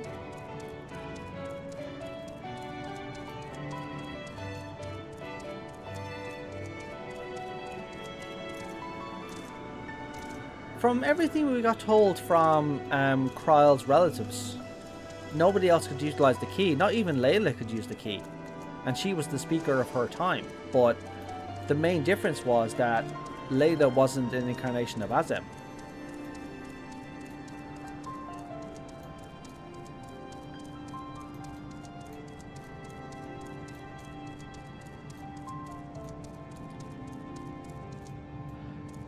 Don't forget, souls can traverse reflections to source, source to reflections. For example, Minfilia died on the 1st. Heidelin brought her soul back to the source. If, say for example, the speaker was us, our previous incarnation, if he or she died on the 9th reflection, Heidelin might have brought her soul back to be reincarnated on the source, because she knew that eventually an incarnation was going to come that would coincide with her interactions with Vina and Elpis. So Hydaelyn knew that another incarnation would eventually be born. Once she saw that that incarnation left the source, went to the ninth because of the key, she probably would have brought that person back, or at least brought their soul back when they died, so they could reincarnate properly. That's my interpretation, at least.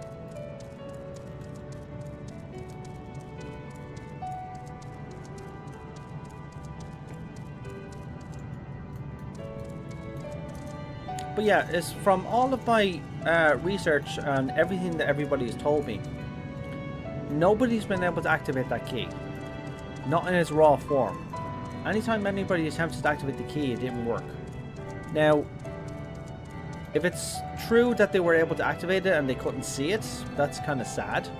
But I didn't see anywhere any material to state that they were able to activate the key without the electro augmentation.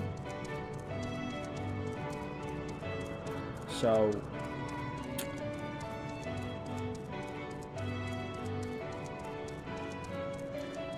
yeah, if you have a source for that, let me know, because as far as I was aware, from everything I read, nobody was able to activate that key until it was augmented.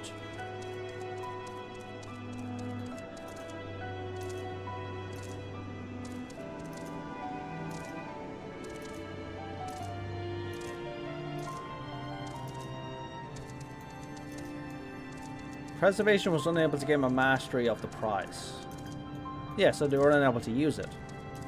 Another way of reading that is to say that they were unable to master it, which only an incarnation of Azem would be able to master. So, if they were able to activate it, they couldn't use it, which essentially makes it a dud anyway, which then they augmented with Electro, and then they were able to utilize it. Is that what you're saying? If that's the only line to go by, it's not fully clear. So were they able to utilize it? That's the question. Were they able to activate it once or do something with it? Because somehow... what was I saying again? Well, now we know the truth about the Sky Deep Cenote now anyway. We know why that gate is there. But that gate came after the electro augmentation. So for example, the Sky Deep Cenote, they were able to open a portal to another world with the electro augmentation, but they weren't able to maintain that portal, or they created like a Stargate. That's why the Sky Deep Cenote was there, to link the two locations together to allow them to transfer through.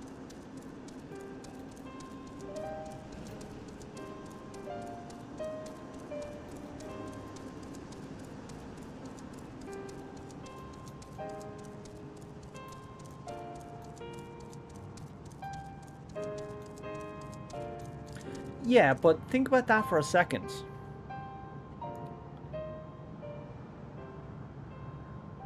Yeah, but think about this for a second. It was in the possession of preservation. Even when they did manage to generate a Moz's portal, the destination was never one they expected. After much trial and error, they began to with external activation devices. So they were probably poking and prodding it with electrope and feeding it lightning aspected aether. That's probably how they activated it. So they eventually started prodding it, poking it and prodding it. Eventually it activated, making portals and stuff like that, but they weren't able to naturally activate it. They weren't able to just pick it up and just go and then activate it. They probably poked and prodded it with electrope, and then they figured out, you know what, we'll stick it in an electro device which allows us to control it. Limited anyway. So my theory on that is they still couldn't use it naturally, but if they poked and prodded it with enough electrope, they could actually just get it to work. It's like poking a conductive needle onto a motherboard, and then it activates. But in terms of just like raw activating by picking it up and using it similar to we can, I don't think anybody's been able to do that. But I think they figured out that actually utilizing electrobe actually allowed them to actually do some limited things with it, and then that led them in the end to the electro casing. At least that was my understanding of it.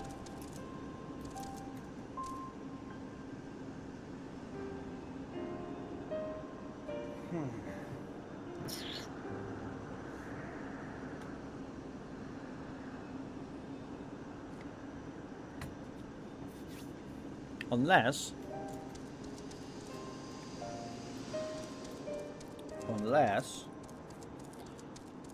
what if an incarnation of Azam on the 9th was actually a member of Preservation, and they utilized the key?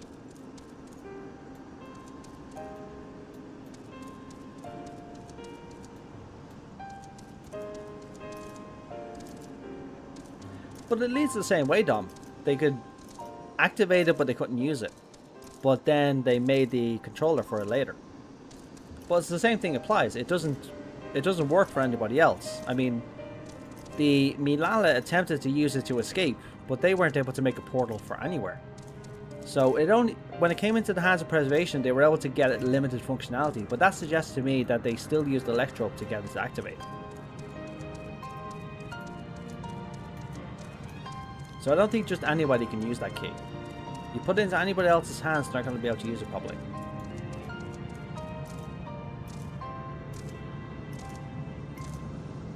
It's like with an electronic system. You feed electricity through it, it's going to activate. Regardless of what it was designed for. You plug enough ether through that key, it's going to activate.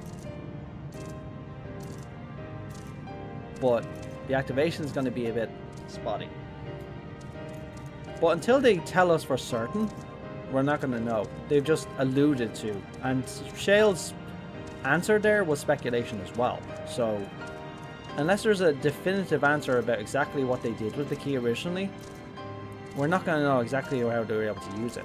I mean, they utilized it to make a portal, which they couldn't control.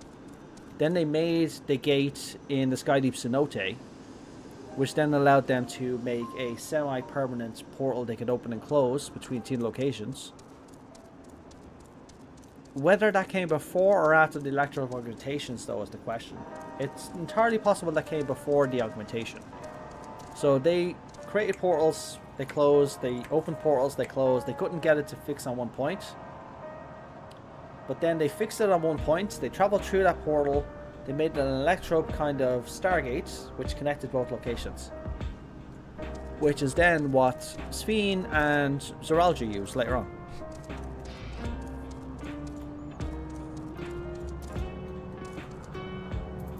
Right, is there anything else we wanted to go through here? Actually, I haven't looked at the, you know what I haven't looked at in a while? I haven't looked at the latest information we got from the Unending Codex. I was looking at some other things, but I didn't look at everything. I think I've looked at most of these things at the moment.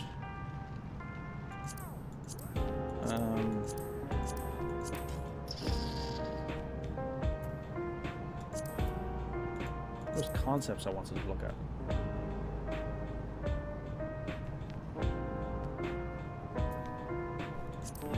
Regulator. 8th.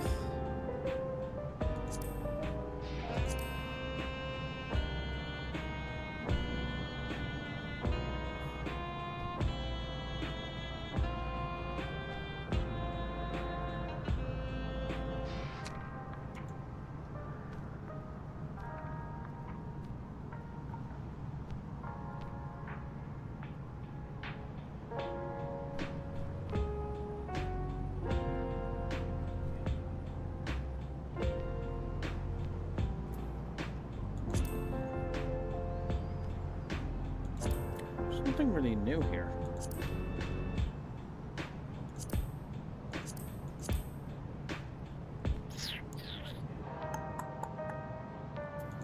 I guess it's all people, is it? We got Halmerud mentioned, didn't we? I think she did pop up at some point, didn't she? Or maybe we don't get her information yet. No, I guess not. Okay. That sucks. I kind of wish these were in chronological order, too. They're not really in any order. Well, I think they're kind of in chronological order. Although, these two are not. Yeah, there's a kind of chronological order, but it's kind of weird. Yeah, well, we've no information about them anyway. It's too early to get information on them anyway.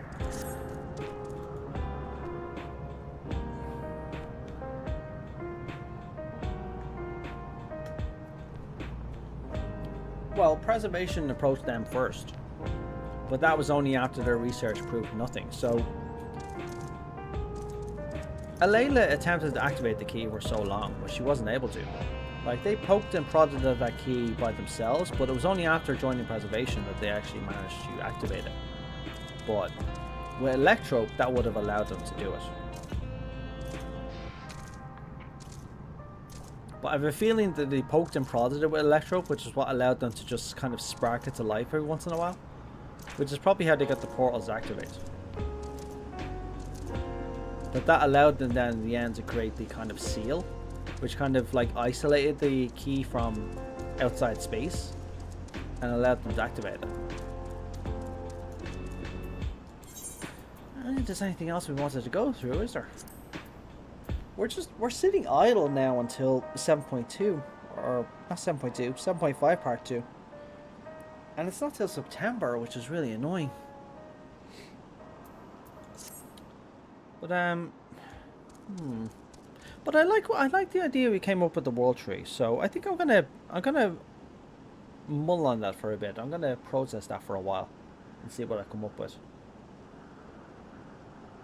But unfortunately, well, not unfortunately, but well, unfortunately for Final Fantasy 14, in my regard anyway, I'm not gonna have as much time to play now coming up. I do have FanFest coming up, which is the main thing for me, so I'll try and make a video for after FanFest. I'm going to be able to play the Occult Crescent, so I'm hoping to get some information on that as well. So I'll probably stream that as well, to be honest. Although it's going to be from a laptop at my sister's house, so I'm going to be moving out of my apartment now in the next week and a half.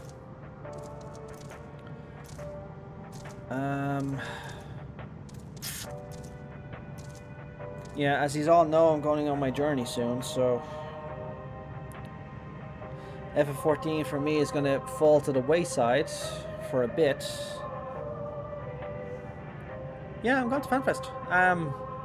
Me and most of the people in the Fan Events Discord are all going to FanFest as well, so we're all looking forward to it. I'm still making my arrangements now at the moment for FanFest in general. We're monitoring the weather more than anything else at the moment. Well, I'm looking forward to getting more info regarding Evercold while I'm there. It's mostly going to be the extended trailer, and they're going to give us more information about the expansion itself, but we're also going to get job information, so I'm looking forward to that. The Key seemed to know that we needed to go to the moon of the void to fight Unio and took us to him. Seemed to know more to us at the time, but I wonder how. It's a good question. But I think that was mainly done for practical reasons, because they already had the setting created for the void in whatchamacallit, in reference material. Like, so you already had the setting made, so they didn't have to make another setting for the void. But it might actually be a good parallel as well. If you, maybe there are fixed points of landmass they have to travel to. So for example, if you're on the moon, you travel to the moon of the other reflection. So maybe that applies to our future travel to the fourth reflection as well. Maybe we'll end up traveling to the moon of the fourth first, and then travel down to the landmass.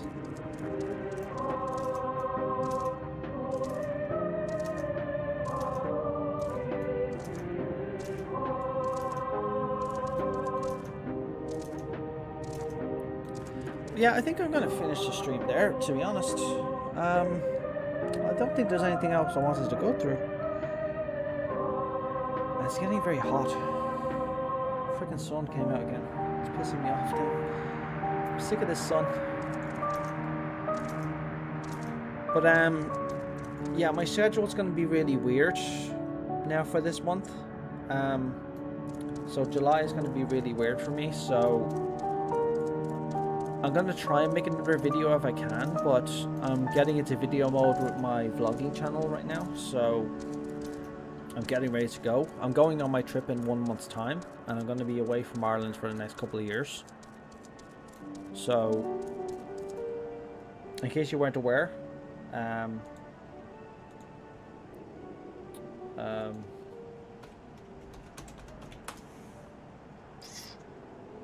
think I've already announced this already on this channel anyway. So, well, I'm going to be traveling from Ireland to Japan on a motorbike. So I'm going to be traveling all around Europe through most of these countries, and then ending up in Japan sometime towards the end of 2027. And then I won't be coming back to Ireland until 2028 at least. So I'm going to be away for a long time, but that's happening in about a month's time. So I'm getting everything ready for that at the moment. But it also means that I can't play FF14 as much as I want to anymore. I also can't make as much content for FF14 as I want to anymore. I am going to take a break though for January 27 to play the expansion. I'm bringing my laptop with me specifically so I can play it. So I'll probably rent a house or something for like a week or two. I'd say probably for 2 weeks, just to take a break. It'll be winter at that point as well, so it's better to take a break at that point and play the expansion. So I'm looking forward to that. Won't be able to stream it, I don't think, but I'll be able to play it at least. But yeah, other than that, yeah, it's going to take up a big portion of my focus now for the next couple of years. Primarily because I'm vlogging the entire trip start to finish, so it's going to be the main focus of my trip. But that's a story for another time, I think. I don't think there's anything else I want to do or talk about. I think I've talked about pretty much everything. Like, the only thing I just don't have is the solid answer for 7.5 Part 2 is what's the catalyst? I mean, I've looked through the entire story from 7.0 to 7.5 to see if there's a bloody banquet waiting in the wings, you know? It's the only real reference we have, and I can't see it. Aside from a rejoining, I just can't see it. I just hope it's something significant. All I want it to be, I want it to be something big. It has to be something attention-catching, something iconic, something that'll stick in our memories and will carry into the next expansion, so we'll be carrying the baggage of it. So, for example, the Bloody Banquet is a great example. We were carrying the baggage of that all the way into Heaven's Ward, and it stayed with us the entire time, so we carried that with us the entire time. I'm hoping we get something like that, because Endwalker, at the end of Endwalker into Dawntrail, we didn't get that. We just got a new adventure, and to be fair, that's exactly what it was supposed to be. We weren't supposed to have some big crisis bringing us into Dawntrail. We were supposed to be on a new adventure, and it gave us that. But now we need a focus that's bringing us into Evercult. We need something that's driving us. Or I do, at least. What new summons will Summoner get? What new summons will Summoner get? What new summons will Summoner get? Well, let's look at the Summoner's repertoire at the moment. I'm actually starting naked. I've played this class in a long time. Here we go. Yeah, I haven't played this in a long time. So so we started off with the Eggies, so like Ifrit, Titan, Garuda. Then we got Bahamut. Then we got Phoenix. And in Dawntrail we got the enhanced Bahamut. So it was just Bahamut 2.0. So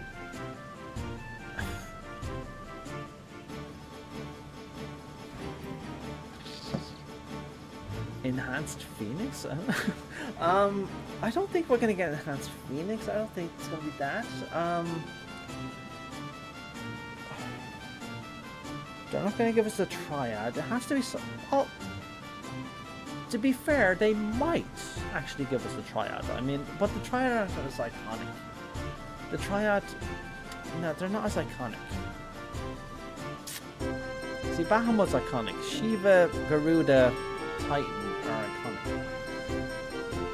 Phoenix is iconic.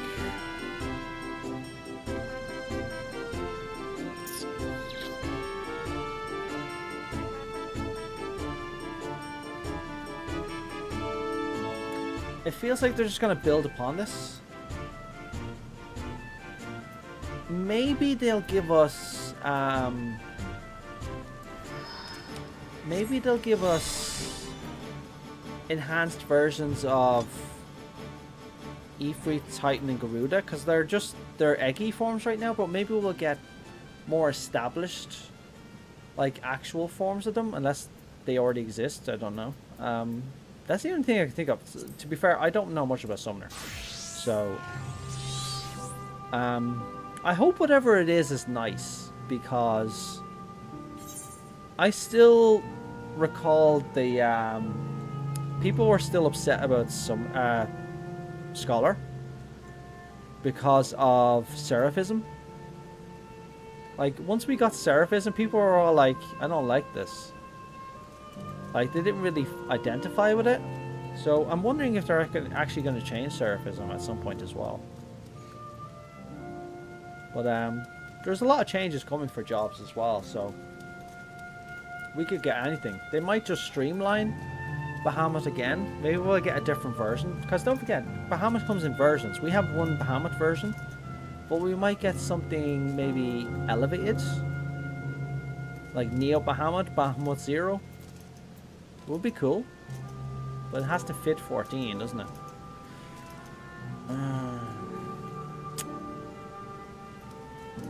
I can't think of it. Sorry, I can't think of it. Sorry. I can't use Seraphism outside of combat. Okay. Anyway, I think I'm going to end the stream there because I talked about everything I wanted to talk about. So. Yeah, it's been too hot this week. It's really annoying. I'm sweating in my house now at the moment. It's not that warm outside. Happily, Ireland has cooled down, but everywhere else is just so hot.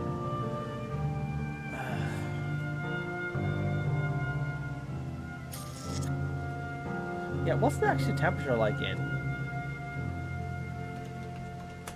What's the temperature like in, Oh, I can't see it here. Go on. Wrong side. Wrong side. Berlin is 31 degrees. Like, imagine going to FanFest and that. Ugh. FanFest in hot weather is horrible. Like, I've seen the people going to the Vegas one, and they're in sweltering heat. That doesn't sound nice at all. Like, so what's the story with the weather coming up? So, for July in Berlin,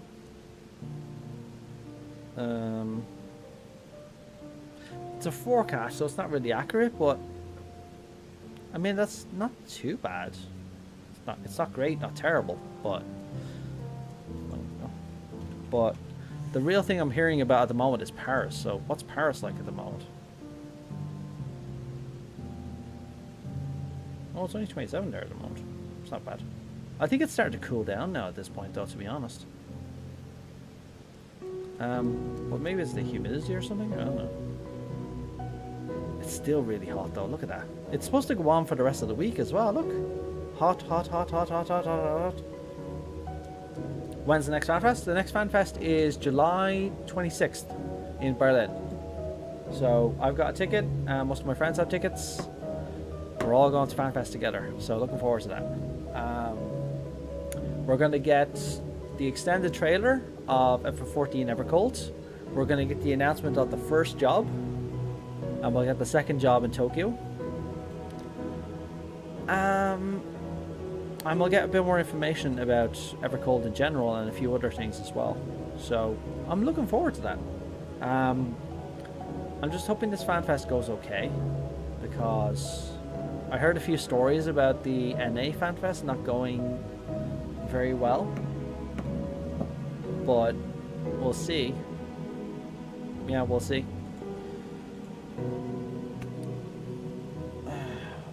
I'm guessing about the DPS source and make its way for the tank.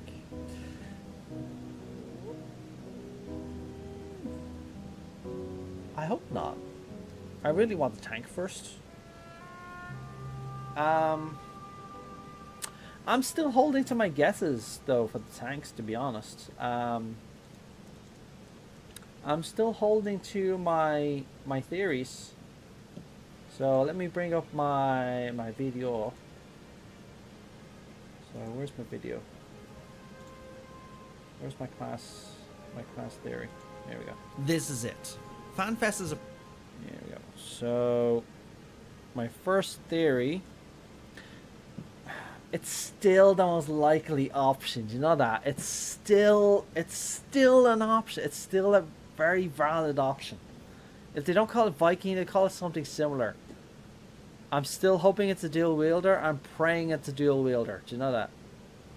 I'm really praying for it. But in my opinion, the tank is going to be something like this. I'd love it to be a hammer wielder, to be honest. I would absolutely adore a hammer wielder, because we are far overdue having a hammer wielder.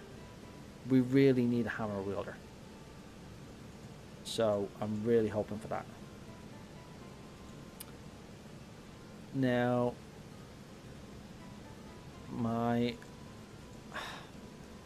I still like this one. I still like it. Do you know that? I still like this guess for DPS. So if we got DPS in Berlin, I'm still hopeful for this. You know that? I mean, granted, I made this video before Evercold was announced, but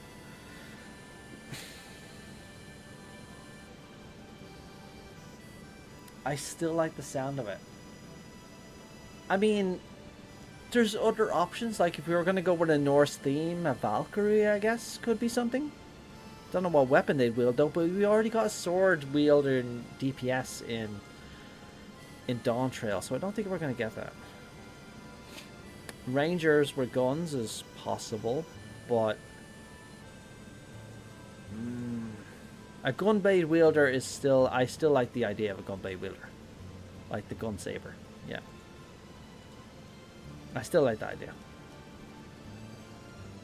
I know that was a good option, wasn't it, to play with a blitzball. Blitzball. I still like the idea. I mean, I know people are on the fence about blitzball. They either love it or they hate it. So it is what it is. But I'd say, to be honest, if we think about Shadowbringers and the announcement of Shadowbringers,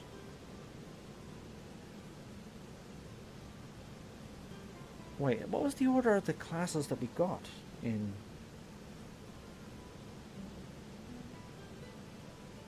Wait, what was the order we got the jobs in Shadowbringers? That was FanFest 2019, wasn't it? Yeah.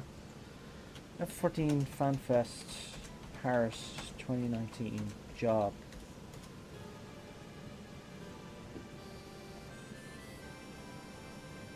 That's right, the Gunbreaker got announced in Paris. I remember that now.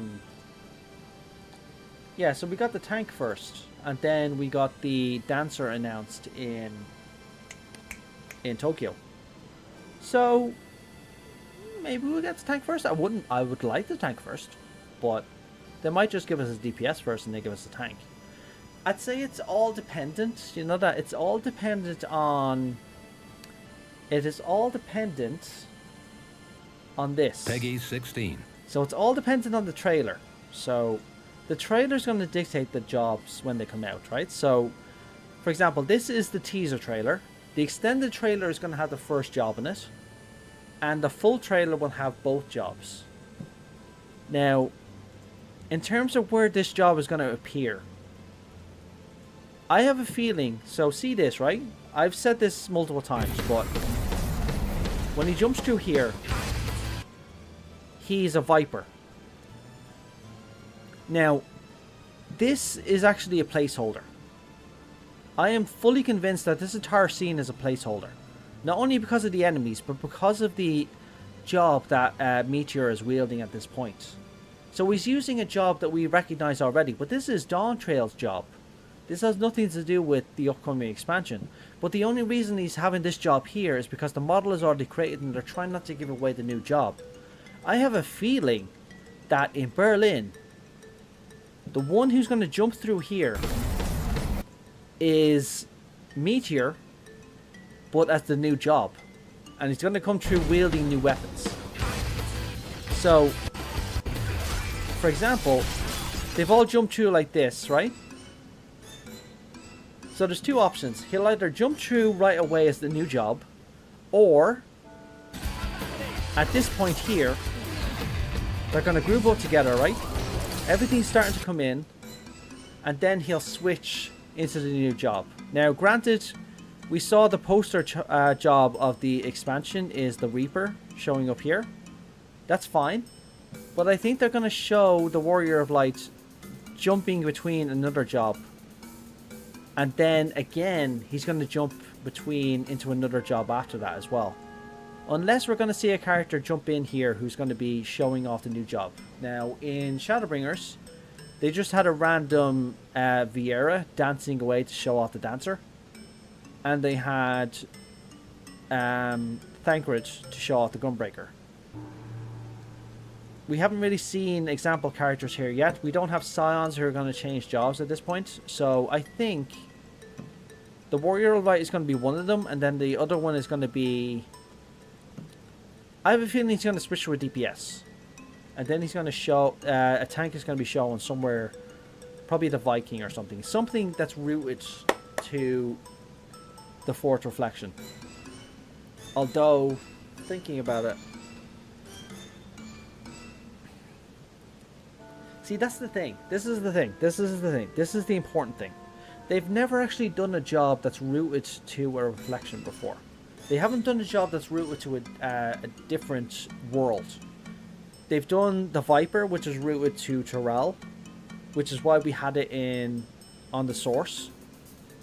And all the other jobs as well are rooted on the source. So the thing is, the job has to have some sort of reason to exist on the source other than the Fourth Reflection.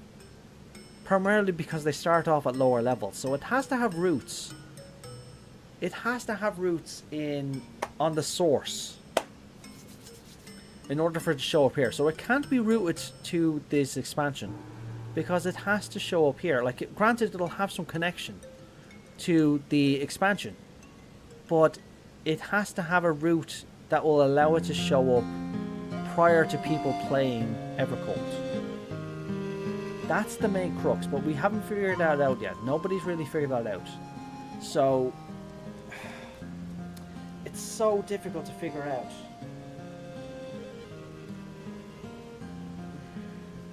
Some could do something related to Ersland if we go to a Norse-themed job. That's correct, yeah. Like a traveller going to Limsa Leminsa who was actually from Ersland, which would add Ersland to the expansion, which would be great. I'd love that.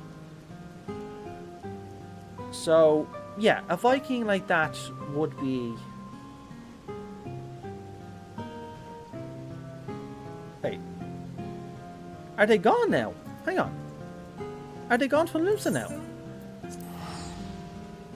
Because they didn't come back to... They didn't come back to the Waking Sands, right? They said that in the story that they were going to Ersland, but it was said in 7.5 that they're gone. I didn't actually check on them since the patch, actually. Now that I think about it.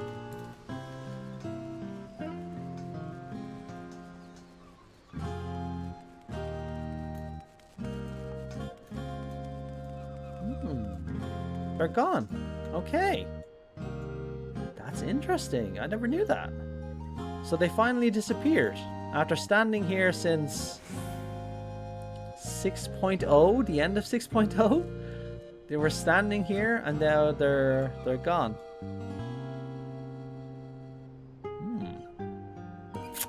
Okay, that's definitely something.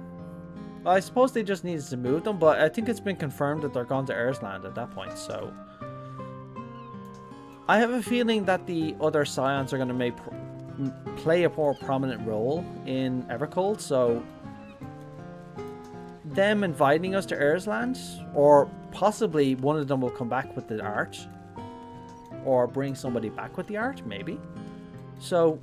that could be our tie, so maybe it is like something like the Viking or something. It's entirely possible. Now, the DPS. It's so harder to pick out. It's so much harder to pick out. I'm still rooting for something Garlean related, though. I am really, really rooting for a gunblade wielder.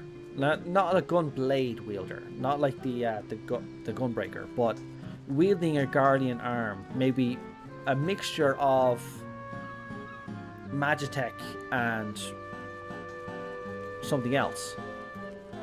I think a new class built around that sounds cool. Like, I'd really want that to happen. But we only have a month, just under a month until we find out. So we'll find out soon enough. But you know what? I'm going to finish there. I'm going to have my supper and then I'm going to head to sleep because this heat is pissing me off and I have work in the morning. So, yeah. Everybody, I appreciate you coming out to me tonight. So, we don't have long. I'm going to try and make another video until before FFXIV at least. I think I'm going to explore the world tree a bit more.